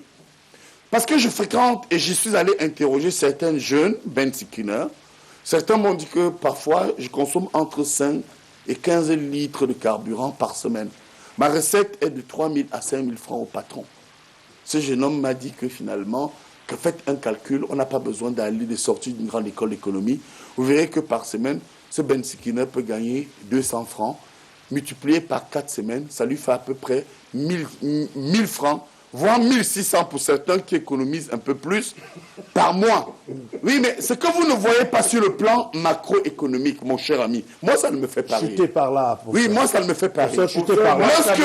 Lorsque 1 million... Ne prends pas mal, nous sommes des frères. Permets-moi, mon frère, de terminer. Ce qui me permet d'être légèrement contrarié, professeur, au nom de l'amitié que tu as pour moi, c'est que cela fait 2 ans que les prix du pétrole et de l'essence ont baissé au marché international. Au marché international. Et que cette mesure vient trop tard. Ce sont les excédents du pétrole qui ont permis la construction de la CSPA, par exemple. En face, le 50 diminue 20 francs seulement maintenant, c'est trop tard et trop peu. Non, Chantal, vous avez compris. Professeur, Professeur, si vous permettez, je reviens à vous tout à l'heure, on va avancer. Alors, non, je ne peux pas chuter. On revient à vous. Je ne peux rien démontrer. Je reviens à vous. Vous avez surabondamment démontré que le discours... Non, je n'ai rien démontré. Je voulais vous montrer que... Non, écoutez, c'est une transition. Le téléspectateur constate bien que vous m'empêchez de vous démontrer que lorsque un bensiqueur gagne 1000 francs par mois, 1 million de Camerounais qui gagnent 1000 francs, c'est 1 milliard par mois et c'est 10 milliards à 12 milliards par an. Ok, et il faut quand même démontrer ça. Vous ne m'avez pas compris. Vous m'empêchez de manière macroéconomique. Ne monopolisez pas la parole. Vous avez invité, comme par hasard, 3 personnes. Je vous en prie, 4 personnes contre ce que le discours du président. Et vous m'empêchez à moi tout seul de démontrer que ce discours macroéconomique, effectivement, va permettre à la ménagère. Moi, ma mère est de la Léquier, mon ami, de la Léquier. Quand je vois mes tantes qui sont Bayam Salam, qui ont vu maintenant le prix du transport, du manioc, du plantain, des légumes qu'elles ramènent, qui va se stabiliser, et vous me dites que ce n'est rien du tout, parce que le transport n'a pas augmenté. Et par conséquent, les produits vivriers ne vont pas augmenter. Et que désormais, chaque Camerounais pourra avoir quelque chose de plus dans son panier. Vous me dites non, j'ai tout dit. Je vous dis, faisons attention. On n'est pas là pour commenter négativement ce discours. Nous sommes là pour dire aux Camerounais que, étant en période de guerre, lorsque le pétrole a augmenté, c'est vrai que chez nous, on a multiplié, c'est passé de 650 à 669. Mais n'oubliez pas qu'il y a d'autres secteurs. Même si je chute cette fois-ci, je vous promets. Je chute. L'emploi est précaire. Oui, je rejoins Chantal Rouget-Tuile. Venez nous dire, parce que pour le BIT, un chômeur, c'est quelqu'un qui a... C'est pas une chute, comment ça démontrer là? Attendez. Bon, allez-y. Professeur, s'il vous plaît, à votre intention, avec tout le respect que je vous dois, il faut également respecter la présence des uns. Non, c'est vous qui ne me respectez pas, s'il vous plaît. Les téléspectateurs sont témoins, vous ne me laissez pas parler. Vous laissez plus parler les opposants. Moi, je n'ai jamais été comme ça avec vous. Nous sommes en direct, s'il vous plaît. Mais laissez, ceux qui voient le direct apprécieront. Ils verront que vous avez laissé parler Tuile pendant 15 minutes. Non, justement, moi non, justement. Laissez les téléspectateurs apprécier. Je vous dis que vous ne le faites peut-être pas exprès, mais vous ne me laissez pas parler. Ok, d'accord. À l'intention de la régie, on va demander à nos techniciens de nous apprêter une transition pour que nous puissions remettre les choses en ordre sur ce plateau. Je ne sais pas si la régie pourra nous permettre de souffler un tout petit peu pour que nous puissions repartir dans ce débat. On marque une petite pause et puis on revient tout à l'heure.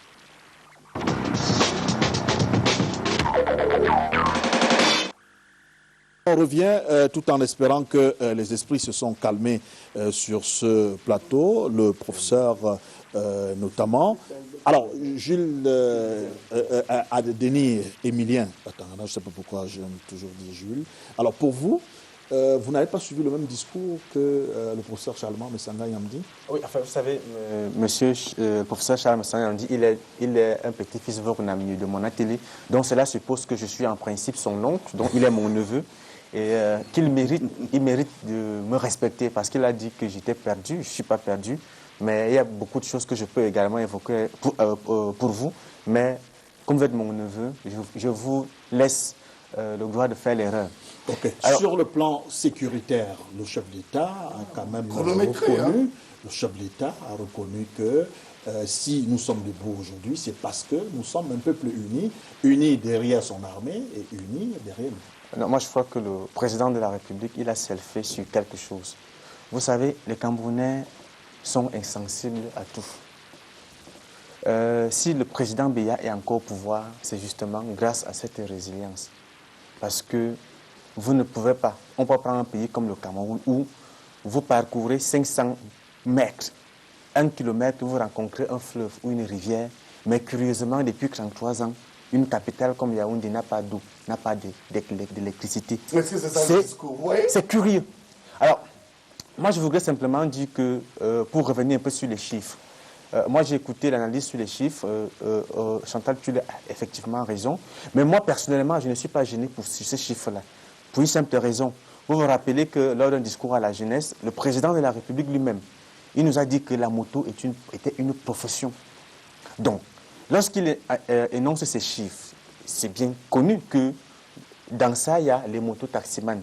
Moi, il y a une question que je me pose tout simplement, c'est celle de savoir, lorsque nous, on allait au lycée, chaque année, le professeur venait, il vous donne un bout de papier, vous écrivez, il vous dit d'écrire le nom de vos prénoms, le nom de vos parents et ce que vous aimeriez devenir dans la vie.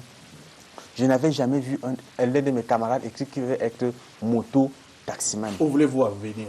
Oui, pour dire simplement que sur le taux grave du chômage. Moi, j'aurais, vous savez, au Cameroun, lorsqu'on parle du chômage, ce qui est vrai, c'est que c'est plus le sous-emploi qui est récurrent au Cameroun. On vous recrute quelque part avec le niveau licence et on ne vous donne quasiment rien. Mais moi, je ne voudrais pas m'apaisantir sur le fait que tous les jeunes continuent à penser qu'ils vont aller travailler à la fonction publique. C'est un discours faux. 9% des jeunes, je voulais dire 9 sur 10 des jeunes doivent savoir dans ce pays qu'ils sont appelés à faire fonction dans le privé. Et le taux emploi est un instrument capital là-dedans. Il faut dire aujourd'hui aux jeunes que la terre offre l'emploi, que la terre est un trésor qu'on peut mettre en valeur. Je pense aussi que le président a parlé de la croissance. Et on ne peut pas parler de croissance si on ne crée pas et on ne met pas en valeur des richesses. Voilà ce qui peut générer des emplois. Monsieur Bouba, je vais vous rappeler que depuis 50 ans d'indépendance, le Cameroun a passé 50 ans d'indépendance. Il est curieux que chaque année, on se permet d'aller charger les fèves de cacao au port de Douala pour envoyer aux Blancs en disant qu'il n'y a que eux qui savent écraser les fèves de cacao. Est-ce que vous imaginez, si nous écrasons les fèves de cacao au Cameroun, le nombre d'emplois que cela peut créer pour la jeunesse camerounaise? Si nous faisons le pain avec du pain, avec du manioc, enrichi à 80% de ce que nous faisons, est-ce que vous imaginez combien d'emplois cela peut créer? Les brasseries continuent de fabriquer des jus avec du colorant. Et pourtant, au marché du Fundi, il y a des ananas, il y a des fruits qui pourrissent. Voilà les choses sur lesquelles j'aurais aimé savoir, voulu que le président parle. Voilà, par exemple, la Sonara. Qu'est-ce qui justifie que jusqu'aujourd'hui, que le Cameroun ne puisse pas raffiner son propre pétrole? Maître Emmanuel Sim, quelle est la distance entre les déclarations du président et la réalité sur le terrain, sur le plan économique? Mais il n'a rien dit déjà, le président. Écoutez, moi, je vais vous dire, Boubangomna, je parais dur. Mais en 82, lorsque Pobia prend le pouvoir, nous étions parmi les jeunes qui étions les plus heureux du monde. On avait un président de 49 ans qui était jeune, qui avait l'énergie, et à qui quelqu'un de 69 ans avait laissé le pouvoir. 58 ans. 58 ans, merci. Personne n'avait imaginé en 82 que nous aurions ce président 33 ans après le même, parce qu'on disait déjà que 24 ans d'Aïdjo, c'était trop, qu'on était fatigué. Personne n'imaginait ça. Personne ne l'imaginait. On se retrouve aujourd'hui avec un avatar à la tête de l'État. C'est le drame qu'on vit, M. Bangomna. Nous aurions tellement aimé que le président fasse bien les choses. S'il vous plaît. Bien sûr. Après Maître Sim. Après Maître Sim. Attendez. Attendez votre temps de parole pour le reprendre. Attendez votre temps de parole pour le reprendre, professeur, s'il vous plaît. Attendez votre temps de parole, s'il vous plaît. Attendez votre temps de parole. Il y a une différence entre vous et moi. Je suis un responsable politique. J'ai été élu, moi, par les urnes dans ce pays en 2002. C'est pas le débat. Non, nous nous enfonçons pas. Je suis responsable, M. Ouba, et je dis qu'on nous laisse parler en responsable. Ce que je dis là est grave pour ce pays. Je dis ceci. Moi, je ne vais pas commenter un discours sur 20 francs, sur allocation. J'estime que ce n'est pas l'important. Je dis ceci. Nous proposons, nous, au MRC en tout cas, dans notre manifeste qui est le projet de société, des dizaines de choses que le régime nous empêche même d'aller dire aux Camerounais par des simples meetings. Monsieur Ouba, vous savez, s'il vous plaît. Et donc, le président de la République nous a parlé de quoi? Il a demandé s'il y a une distance entre le discours et les actes. J'ai dit oui, il n'y a pas une distance. Il y a un monde. Et il y a deux mondes entre les discours du président et la réalité. Je prends un cas très simple. Le président Paul Biya nous dit à la télévision et à la radio, pour ceux qui ont suivi, qu'il veillera personnellement, c'est-à-dire lui-même, à ce que l'administration camerounaise devienne efficace. Mais comment il fera pour qu'il veille personnellement s'il passe toutes ses vacances en Suisse et le reste du temps en Voméka? Comment il fera? C'est ça la question, monsieur. Et je dis, aucun Camerounais sérieux ne peut contester cela. Maintenant, si on veut créer, si on veut faire comme M. Sakombi du Zaïre, pour dire que Paul Biya est Dieu, eh bien, dit bravo, dire que Paul Biya est Dieu. Mais nous aimerions simplement que ce pays soit enfin dirigé, gouverné, et non pas qu'on ait un chef qui soit devenu un roi, qui règne et qui se moque totalement de ce que les Camerounais vont avoir demain. Voilà, je dois le dire. Chantal Roger, on a quand même aussi... Je vais suggérer peut-être que demain, dans l'avenir, vous ayez, on peut le faire, un chronomètre qui pourra prendre du temps d'antenne, et comme ça que chacun a eu, vous verrez très bien que ceux qui se plaignent de parler peu auront été ceux qui ont parlé plus longtemps. Mais ça va parler au moins 4 plus de temps que moi. Mais ça ne me gêne pas. J'ai une chose à dire. On vous a compris. Je l'ai dit. Maître Emmanuel Sim. Vous n'avez même pas de réponse. Maître Emmanuel Sim, s'il vous plaît. On vous a compris. Roger Chantal, sur le plan sécuritaire, on sort par là du discours. Oui, sur le plan sécuritaire, parce que vous ne permettez pas d'avancer. Alors, sur le plan sécuritaire, le chef d'État a rendu hommage non seulement au comité de vigilance, et également à notre armée. C'est des bons points, non? Oui, incontestablement, mais parce qu'il parlait d'administration, il a dit qu'il y veillera spécialement autant de la sécurité que de l'administration, qui s'occupe de la sécurité de l'argent de l'État, de la marge de l'État. Et il ne peut pas y veiller parce que c'est un système qui est sclérosé et qui date depuis 30 ans. Et que, justement, l'échec de sa politique à lui, c'est cette administration. Je vous dis, Bouba, comment ça se passe. Quand ces jeunes rentrent à l'ENAM, professeur Messangayandine, à l'IRIC, généralement, ils ont un parrain, c'est-à-dire quelqu'un qui est soit au SCROA, soit franc-maçon, soit dans d'autres diableries, soit c'est nouveau maintenant, soit homosexuel, ainsi de suite. Quand ils sortent de l'école, ils sont déjà étiquetés, ils sont estampillés. On dit que ce sont des jeunes dociles, c'est eux qui vont nous remplacer. Pour ce qui me concerne, je suis du genre qu'on dit incontrôlable. La preuve, je n'ai pas eu le journal de projet que M. Moutazé m'a refusé. Donc, on les estampille et on en nomme quelques-uns chefs de service. Vous allez voir. Les plus dociles, après les chefs de service, deviennent sous-directeurs. On fait encore un moule. C'est les plus dociles encore, les bénis qui deviennent directeurs. Et c'est parmi les directeurs qu'on prenne les ministres qui prennent des décisions pour vous. C'est un rapport avec le discours. Vous allez voir, il dit que le chef d'État disait qu'il allait veiller sur l'administration, sur ses compétences. Non, il ne peut pas y veiller parce que c'est un système qu'on a mis en place. Celui que vous trouvez à la place des directeurs est celui qui a subi toutes ces échelons, toutes ces échelles, et qui est le type même d'homme qui sert dans ce système, qu'on a moulé, qu'on a fabriqué, pas pour révolutionner, pas pour servir M. Biya, mais pour servir son groupe. Il faut que le président Biya le sache. Depuis 30 ans que ça dure, depuis 33 ans que ça dure, et que rien n'a changé, le moment est venu d'interroger même les hommes qui l'accompagnent. Vous parlez de sécurité, il me plaît de dire que oui, pour l'essentiel, c'est nos forces de l'ordre, nos braves forces de défense, avec pas un bulletin de contentement définitif qu'il faut leur attribuer. il faut noter que le ministre de la Défense vient d'en punir quelques-uns pour des fautes qui ont des choses à voir avec le vol, dont un colonel, des vivres de l'armée, M. Mvondo, c'est comme ça qu'il s'appelait, et que la partie de l'armée, Bouba, la lutte formelle directe de Boko Haram sur le terrain avec nos forces armées est terminée. Il s'agit d'une autre phase, celle du renseignement. Et il n'y a pas ce type d'hommes. Enfin, on n'en a pas formé parce que l'armée donnait de bons emplois et de bons salaires. Chacun y a mis cousin et neveu. Maintenant, on veut des hommes formés, des hommes capables. C'est là qu'il y a le manquement. Comment expliquez-vous, Bouba, qu'on fasse 3 attentats dans la même ville de Kolofata, presque aux mêmes endroits, presque aux mêmes horaires? On a donc compris cela et on a fait appel à la population. Je souhaite, le chef de l'État a initié la voie, qu'on décore ces gens, mais que cela ne s'arrête pas aux décorations. Je chute, vous voulez que je chute, je vais chuter sur quelque chose qui est fondamental.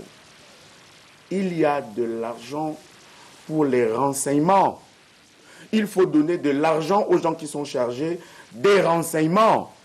Et que personne ne prenne plus, c'est ma dernière phrase sur ce sujet tout au moins, la Libye, parce qu'on m'a pas laissé parler sur l'économie, la Libye de la guerre pour expliquer quelques forfaitures. Le problème du Cameroun, c'est la répartition. Très peu ont tout pris et beaucoup n'ont rien. 95% végètent, pendant que 5% vivent la sueur de tout le monde. Pourquoi, Bouba?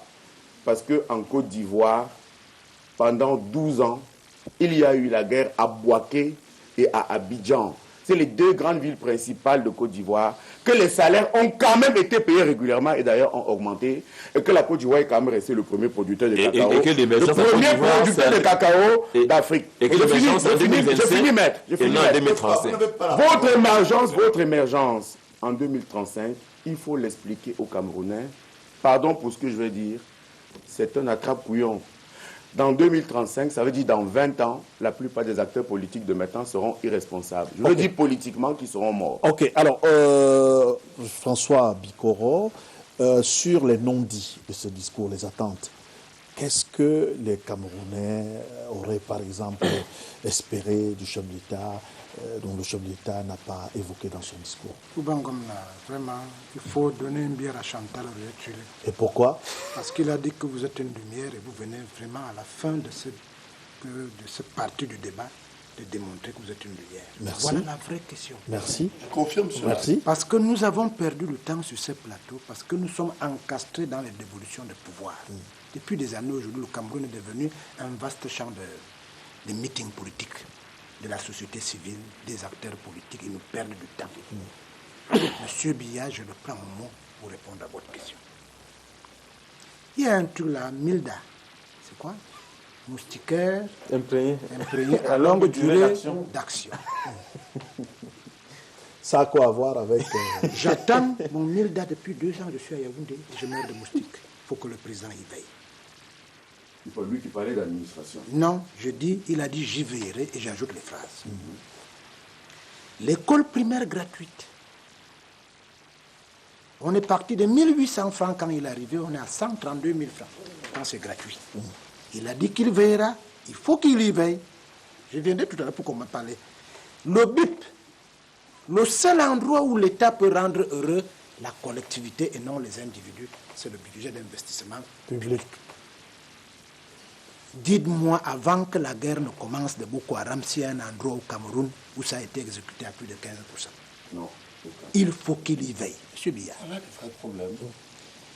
Les élections, puisqu'il nous a engagés dans un vaste champ d'élections au Cameroun, mais il sait ce qui coche.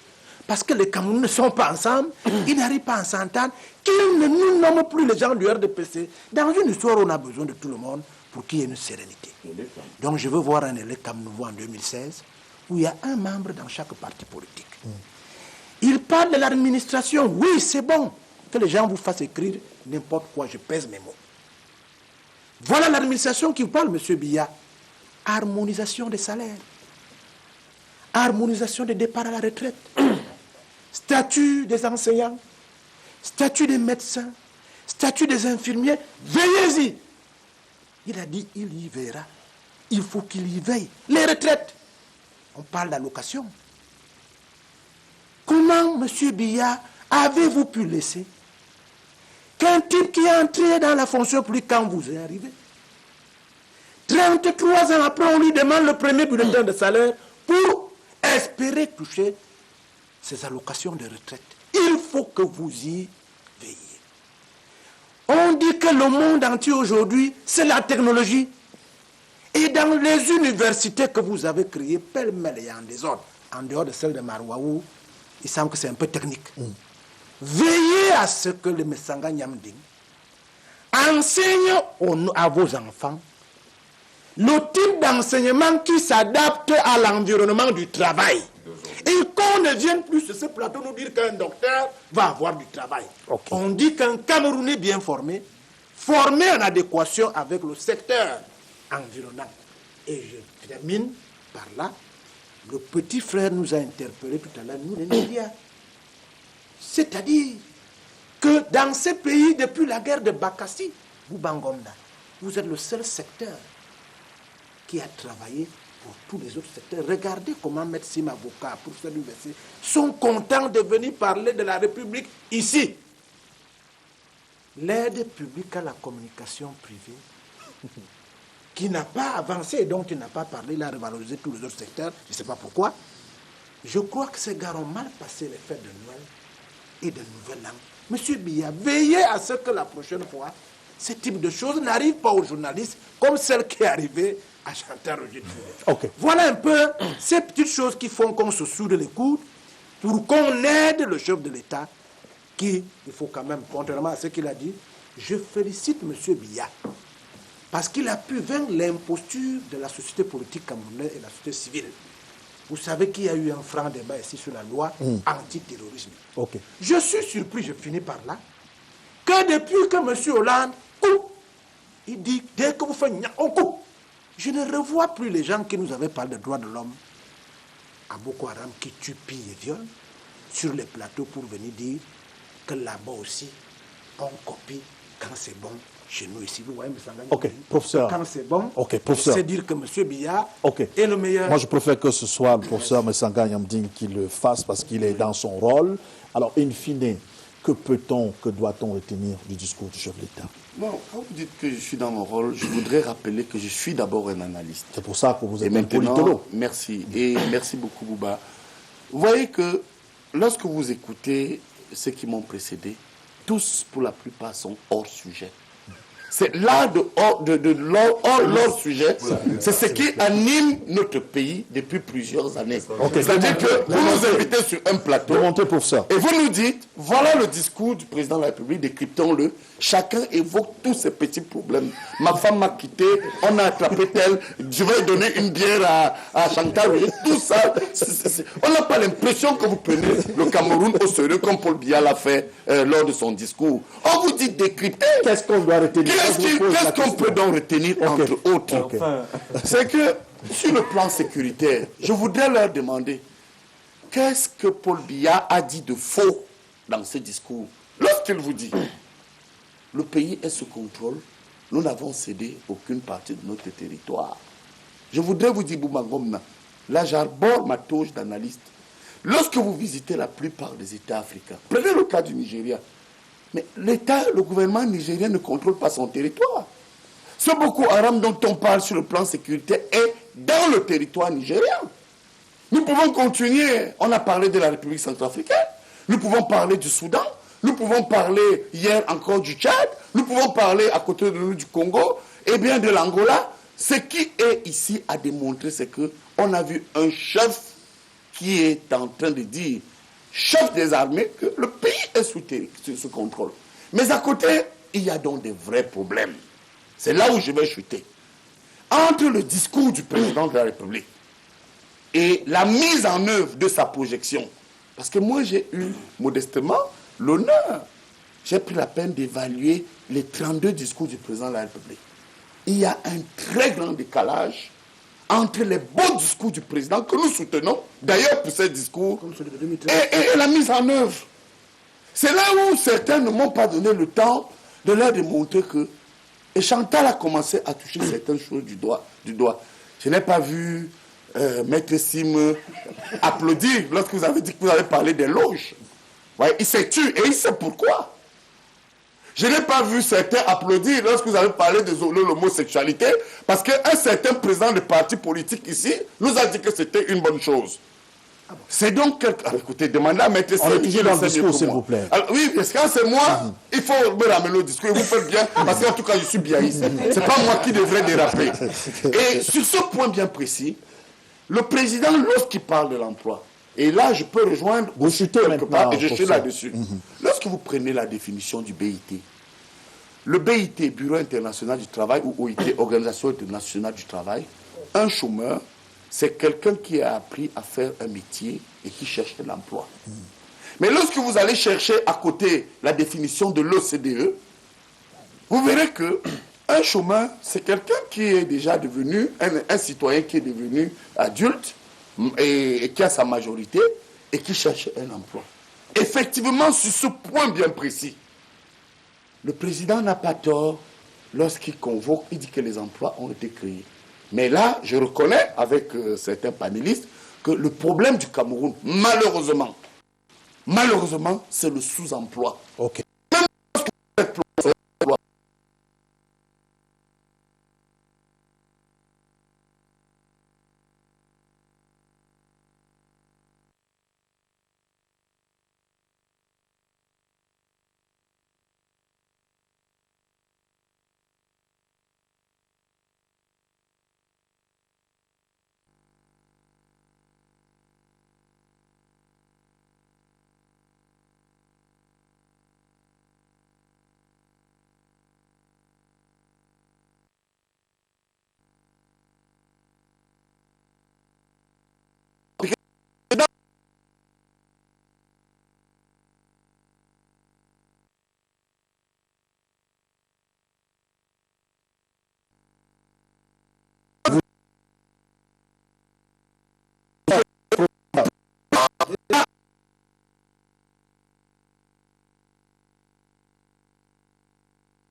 terminale, la DIT, qui annonce d'ailleurs que la situation de la décongestion est rentrée à la norme du côté du port autonome de Douala.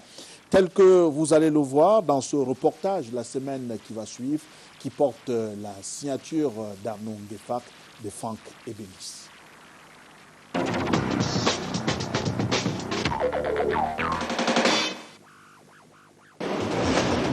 Ici, ça tourne import-export.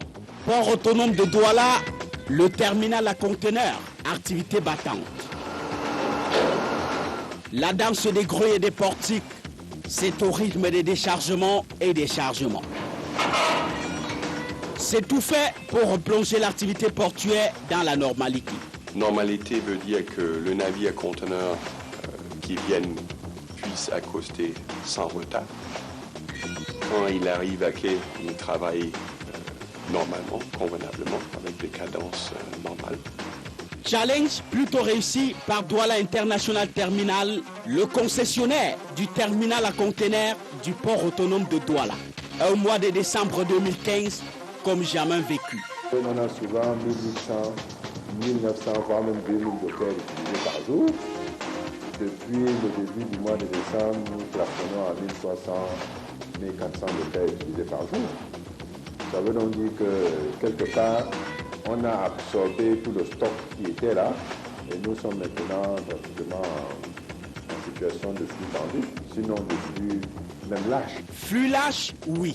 Lâcheté positive, bien loin de celle négative administrée par une conjoncture structurelle qui aura réussi à phagocyter pendant quelque temps cette situation de normalité ici. Heureusement, c'est une nouvelle ère qui s'ouvre à DIT caractérisée par une embellie méritée. Une embellie totale. Aujourd'hui, au moment où je vous parle, il n'y a plus aucun bateau depuis plus de 6 mois en attente au bord de base. On reste souvent 2 jours aujourd'hui sans bateau, tellement la cadence est très forte.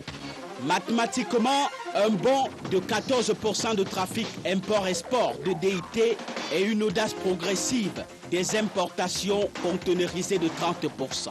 Le taux d'occupation des parcs, arrivé au pic de 147% en décembre 2013, est ramené à moins de 70% en 2015. C'est comme partie des ténèbres à la plus vive des lumières.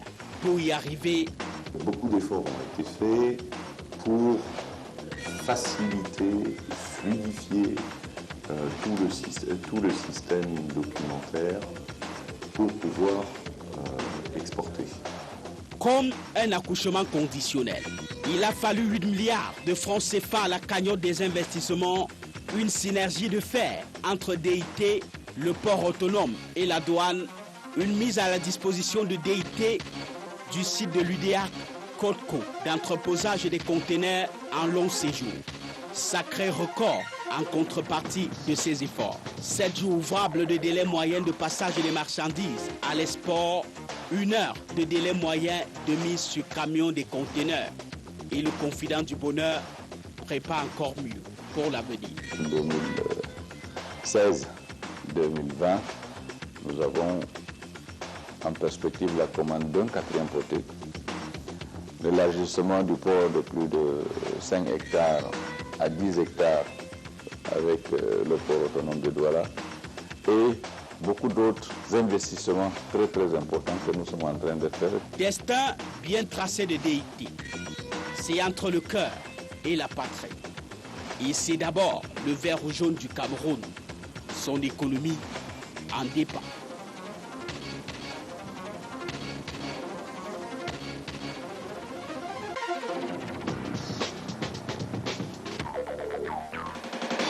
Merci Arnaud Nguefak. On revient pour prendre la deuxième thématique avec vous, Roger Chantal Tuleux. Pour vous, les grands moments forts de 2015, qu'est-ce que, si on vous posait la question de savoir, qu'est-ce qui a marqué votre attention en 2015? Avant cela, puisque je gère mon temps d'antenne, j'ai mes 2 minutes je crois, il faut noter le port de Douala qui doit avoir 2 directeurs maintenant. La loi dit clairement qu'au départ d'un directeur, c'est son vice qui prend la place. Qu'on le renomme intérimaire, me semble la cacophonie. Port pour port, l'autre port, c'est à Kribi. On est en train de faire un très joli port, sans doute le plus grand d'Afrique centrale. Mais là, on n'a pas pensé à faire une route pour évacuer toutes les marchandises que 7 bateaux par semaine amèneront à Yaoundé. Comment on va transporter ces marchandises? On parlait de chômage, le chômage au Cameroun, on parlait également de l'emploi. Toutes les multinationales, puisque tu parlais du secteur privé, toutes les multinationales, toutes les sociétés privées appartiennent aux étrangers. Le port, c'est les étrangers, le train, c'est les étrangers, le reste, c'est les étrangers. Les Camerounais qui sont là-dedans sont des débrouillards ou des manutenciers. Vous n'avez pas vu un Camerounais gagner un grand marché. 2015. Les moments forts de 2015, il faut les commencer sans doute le 1er janvier, avec le discours de l'année dernière, qui était un discours incisif, pour arriver à celui-ci qui est un discours défensif. Il faut les poursuivre avec certainement le réaménagement qui m'a semblé un pet gras. Tout ça pour ça. Il faut poursuivre avec ces jeunes qui vont sortir de l'université cette année, avec l'auto-tricherie qu'on a en auto-examen. Il faut le poursuivre avec une image très forte, celle-là, qui était fondamentale, qui était importante. Elle était celle du ministre de l'Éducation nationale d'alors, qu'on venait de mettre en prison, qui était sorti de Kondengui, et qui était allé présider les Jeux au SUC immédiatement à Mbalmayo, et qui disait aux jeunes, ne volez jamais, ne trichez jamais, sinon il va vous arriver des choses pas agréables. La dernière image, c'est cette divagation et cette humiliation permanente à la FECAFOOT. Monsieur Tombi a des comptes à rendre au fisc, au peuple camerounais et au TCS. On acceptera de moins en moins ce genre d'imposture. Monsieur Ounaï, me semble, doit également disserter sur quelques chapitres sur 1,185 milliard d'argent. C'est des sujets qui doivent retenir notre attention parce qu'au contraire de la corruption, ce qui marque les Camerounais, c'est les grands vols que Paul Biya a appelé le banditisme. Voilà. Okay. D'accord. François Bikoro, il y a eu quand même la CAN juste à côté, Guinée équatoriale, une grosse déception pour le Cameroun en 2015. Non, je ne sais pas si c'est une déception. Quelque chose qui n'existe pas ne peut pas décevoir. La CAN a existé, comment dites que ça n'a pas? Non, ce que vous devez retenir de la CAN, c'est qu'un pays dont certains hommes politiques viennent souvent insulter sur votre plateau ici, alors qu'ils sont incapables de se faire soigner à la maison parce que leur pays même ne leur en offre pas. Ils ont vu qu'en 2 mois, ce que même les pays européens n'arrivent pas à faire, la Guinée équatoriale a organisé une CAN. C'est des choses comme ça qu'il faut magnifier, pas les imbécilités camerounaises, excusez-moi l'expression. Donc ce côté-là, et maintenant on revient au Cameroun, justement pour rester dans l'Africa Foot, parce qu'il y a quand même eu quelque chose qui s'est passé dans ce pays, c'est les élections internes au RDPC. Et des étudiants de 4e ou 5e année au Mali m'ont posé une série de questions. À quoi sert une élection? Que vise une élection? Qu'est-ce qu'une bonne élection? Quel est le décret d'adéquation entre le code électoral, le système électoral et la volonté populaire? À qui profite le processus électoral? Parce qu'on croyait que tout ce qui nous divise aujourd'hui, M. Sim et M. Messanga Nyamdi, vous avez vu, ils nous prennent l'essentiel de temps, parce que ce qui les divise, c'est le système de dévolution du pouvoir. Ils ne s'entendent pas sur comment arriver au pouvoir.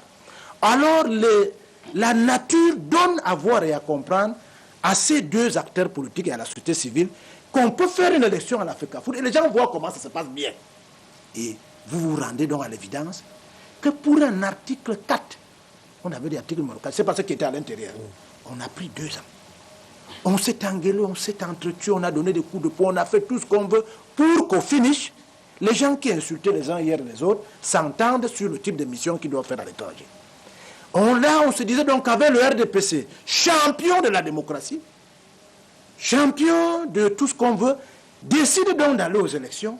Je vous dis au moment où je vous parle, ils sont plus incisifs entre eux, ils sont plus insulteurs entre eux, alors qu'ils savaient très bien qu'en engageant ce processus, ils devaient faire voir et à comprendre au peuple camerounais que comme on dit que nous truquons, nous volons des élections et tout ça, au moins au sein du RDPC, on se serait attendu, M. Messanga Nyamdi, que vous montiez le corriger comme on dit au quartier. C'est pour ça que je suis resté au niveau de ce qui divisait les Camerounais. Maître Emmanuel Sim, qu'est-ce qui a retenu particulièrement votre attention en 2015? Au Cameroun, je dois dire que je suis très inquiet par le recul des libertés individuelles et collectives que nous impose le système du RDPC.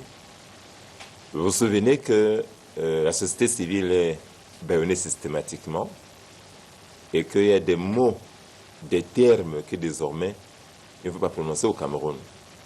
Si vous dites on est fatigué, c'est très grave. Si vous dites il y en a marre, on vous bastonne. Si vous dites avec votre leader, qu'est-ce que vous dites? Monsieur Messanga, allez-y. Si vous dites... Monsieur Messanga, on s'est promis de ne pas interrompre les gens. Si vous dites alternance, on vous bastonne. Monsieur Bikoro, dont je suis l'avocat, que j'ai l'honneur de défendre, Jean-Marc Bikoko, a été arrêté avec des Camerounais de haut vol, au rang desquels un collègue enseignant de monsieur Messanga n'avait rien dit à l'époque, quand on a été stoppé dans une réunion, passé par l'alternance à Yaoundé. Et il y a quelques jours, quelques semaines, tous les meetings et toute l'année c'était comme ça, que le MRC devait tenir pour dire aux Camerounais quel est son projet, ont été interdits. Il y a un recul. Et vous voyez, M. Bangomna, ce ne sont pas des choses sérieuses. On veut nous ramener à la diversion en disant tel est Rose-Croix, tel est franc-maçon. Ce n'est pas le débat, M. Messanga Nyamdi. C'est leur affaire, je n'en sais rien, je n'y suis pas. Et donc je dis ceci, nous sommes vraiment très inquiets du recul. Un militant, un haut cadre d'un parti politique de l'opposition qui est dans le jeu institutionnel, qui a un député des conseils municipaux, a été bastonné, a été blessé en plein Yaoundé devant l'Assemblée nationale de mon pays. J'ai dit que cela est grave. Et maintenant, on va dire qu'on provoque... C'est votre dernière prise de parole. Est-ce qu'un parti... Non, je ne vais pas être plus long que les autres. Justement. Est-ce qu'un parti politique qui tient un meeting provoque? C'est la question qu'on se pose aujourd'hui. Nous sommes très inquiets et nous espérons qu'en 2016, en fait, M. Paul Biya reviendra. Le RDPC est très fort, ils sont majoritaires. Faisons un code électoral crédible et nous verrons quel est le plus fort. C'est plus simple à faire. Alors, comme grand moment, en 2015, vous avez perdu une militante, Foni. Ce fut un grand moment quand même dans votre parti. C'est que d'ailleurs, je voulais dire, on a beaucoup souffert, surtout nous autres les biaïstes, parce que c'était une fondatrice. Elle appartenait à cette classe politique exceptionnelle qui s'engageait avec des convictions. Vous savez, aujourd'hui, le parti, je ne peux pas le qualifier ici pour des raisons évidentes de solidarité politique, Mais Foning, pour moi, c'est l'événement de l'année. Et à côté, je voudrais aussi reconnaître... militante est le moins. Je voudrais aussi reconnaître que j'ai condamné la dérive. Je crois qu'au sein de mon parti, j'étais le premier, si vous vous souvenez, Boubangomla, à condamner fermement l'agression dont a été victime mon collègue Foguet. J'ai dit que c'était inadmissible, même si quelque part... Oui. S'il vous plaît, si vous n'ouvrons pas le débat. Et j'ai condamné ça, parce que ce n'est pas le cap tracé par le président.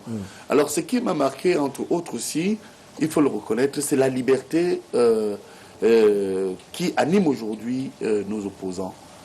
Moi, j'admire leur liberté de parole. Et je reconnais quand même que si le renouveau a capitalisé quelque chose, c'est bien cela. Et enfin, je termine avec, sur le plan national et international, au niveau national, j'ai été choqué par ce qu'on a vu avec Boko Haram. C'est très dur lorsque vous voyez nos frères qui viennent de l'extrême nord, Yagua, Maroua et Mora et autres, qui sont aujourd'hui traumatisés. Et vraiment, j'ai été très choqué de voir que nous pouvions être atteints par Boko Haram. Et à l'échelle internationale, ça il faut le dire aussi. Et c'est l'affaire des attentats de Paris. Lorsqu'on a vu Charlie Hebdo. Là, nous sommes au Cameroun. Voilà. Moi, je crois qu'il y a eu des choses qui m'ont marqué. Il y a la situation sécuritaire, où on a vu Boko Haram recruter des jeunes, où on a vu l'armée faire face, malgré le fait que le chef des armées n'a pas fait le déplacement sur place en tant que guerrier. Mais moi, je crois qu'au-delà des efforts qui sont faits par l'armée, la leçon à retenir, c'est que le chômage est le premier ennemi de la paix. Donc, pour ceux qui nous vendent cette vision que la paix au Cameroun, il faudrait qu'ils sachent que plus les jeunes sont dans le chômage, plus ils sont exposés. Et vous savez, Voltaire l'a dit, le travail nous éloigne de trois grands mots, l'ennui, le vice et le besoin. Quand quelqu'un n'a pas un travail, il est dangereux pour lui-même. Donc, il faudrait que les gouvernements africains sachent que il y a un intérêt à créer les richesses. J'ai aussi été marqué par les femmes, je dirais les lionnes, qui nous ont fait rêver et qui ont démontré qu'il n'y avait pas de sport majeur au Cameroun. Parce que c'était plus les hommes qu'on prenait en considération. Mais ces dames-là, ces jeunes dames, nous ont fait rêver. Et je crois aussi que la disparition de Françoise Foning nous a marqué parce que nous avons aujourd'hui besoin des femmes qui s'engagent sur le plan politique. Il faut aujourd'hui que la société crée des conditions, des opportunités pour permettre aux femmes de mettre en valeur leur potentiel. Pouvait-on mieux faire en 2015 Oui, il y avait des possibilités de mieux faire en confiant la gestion de la République à des hommes compétents, patriotes et jeunes. Le problème fondamental, c'est certainement mon dernier tour de parole, ma dernière prise de parole, c'est l'alternance. Pourquoi a-t-on peur de parler de la succession? Le moment est très largement venu d'en parler. Le président Biya est un patriarche, c'est notre aîné, un aîné conseil, un aîné prévoit et un aîné écoute. L'actuelle équipe a échoué depuis 33 ans. Il faut essayer une autre. On ne coupe pas le discours d'un patriote qui s'adresse à ses cadets. J'ai remarqué avec plaisir qu'il n'y a eu aucune injure dans ces discours, ce qui était récurrent pendant les 5 derniers discours. La dernière chose, il faudra que les gens aient des ambitions mesurées. Parce que j'ai dit qu'une usine de manioc était à Meilleur. Mais si on a dit je n'aurai pas le journal des projets, ces gens qui ont vocation à gouverner les Camerounais devraient être un peu plus modestes, même s'ils ont grandi dans la maison du chef de l'État. Dernière chose, il faut qu'on nomme les Camerounais de tous origines. Je voulais féliciter ici le nouveau directeur des douanes pour vous préciser que c'est le cousin du Premier ministre de la République du Cameroun. Merci. François Bikoro, peut-être 30 secondes rapidement. Il y a eu le remaniement tant attendu en 2015. Est-ce que vous avez semblé être satisfait à la suite de ce remaniement? Il n'y a pas eu de remaniement. Le président parce que le président va se débarrasser du Premier ministre actuel, il a beaucoup travaillé, il faut qu'il se repose. Il va se débarrasser? Oui, vous parlez avec certitude? C'est le seul déclic pour que l'avènement des hommes nouveaux qui vont aimer le chef de l'État. Vous avez une idée de la date? Je vous ai dit que ce sera en mars. Mais comme c'est jeudi, le secret, je suis sûr que quelques exégètes de la République vont tout faire pour que ça n'ait pas lieu. Mais mars correspond à une autre date, celle du débat sur le franc CFA ici à Yaoundé. Donc certains, s'ils n'arrivent pas à en parler, c'est dommage. C'est l'imposture de la classe politique et intellectuelle camerounaise. Mais ce que je voulais rassurer M. Messanganyam. 10 secondes maintenant. Oui, Mme Foning est morte, mais si vous regardez dans la République, il y a 3 ou 4 jeunes filles de moins de 36 ans, moins de 40 ans, qui ont bravé les élections au RDPC, pas au J ou au FRDPC. Et ici à Ngoumou, devant 5 candidats, dont les mastodontes du RDPC, Mme Alougou, a battu à plate couture 5 barons de RDPC. C'est des choses qu'il faut venir magnifier ici pour qu'on dise que ça marche. Maintenant, l'As Bernard de Lys, c'est juste ce que les populations de Dialogo m'ont dit de venir dire sur ici là. Le Congo et le Cameroun avaient décidé qu'ils ne passent plus par l'Europe pour se construire. Ils ont donc décidé de faire une route transnationale, c'est-à-dire qui part de Yaoundé jusqu'à Ouesso. Depuis 3 ans, Ouesso a terminé sa partie. Le Cameroun n'a même pas encore 30 km de route. C'est des choses qui énervent et qui peuvent amener les gens à beaucoup. Avec bien sûr le concours de la réalisation, peut-être voir du côté de nos machines l'image de l'année, peut-être pas de la semaine, mais de l'année. Est-ce qu'on peut voir ça avec la réalisation? L'image de l'année, on a belle image, ce qu'on retient pour Canal Presse. Voilà, et on revoit l'image, Roger Chantal, voilà, c'est l'image, effectivement, c'est bien l'image. C'est bien l'image de l'année. Alors, professeur Charlemagne et Sangayandi, on termine par vous. Y a-t-il une lueur d'espoir pour 2016? En 30 secondes, rapidement, s'il vous plaît. Chantal Roger, moi je pense que la lueur d'espoir, c'est tenter de réconcilier les Camerounais. Vous savez que quand vous êtes un homme politique engagé, depuis votre jeunesse, vous avez tout donné, vous écoutez aussi les Camerounais qui se plaignent de ce qu'il y a une division aujourd'hui entre les Camerounais qui appartiennent à des loges, qui occupent tous les postes.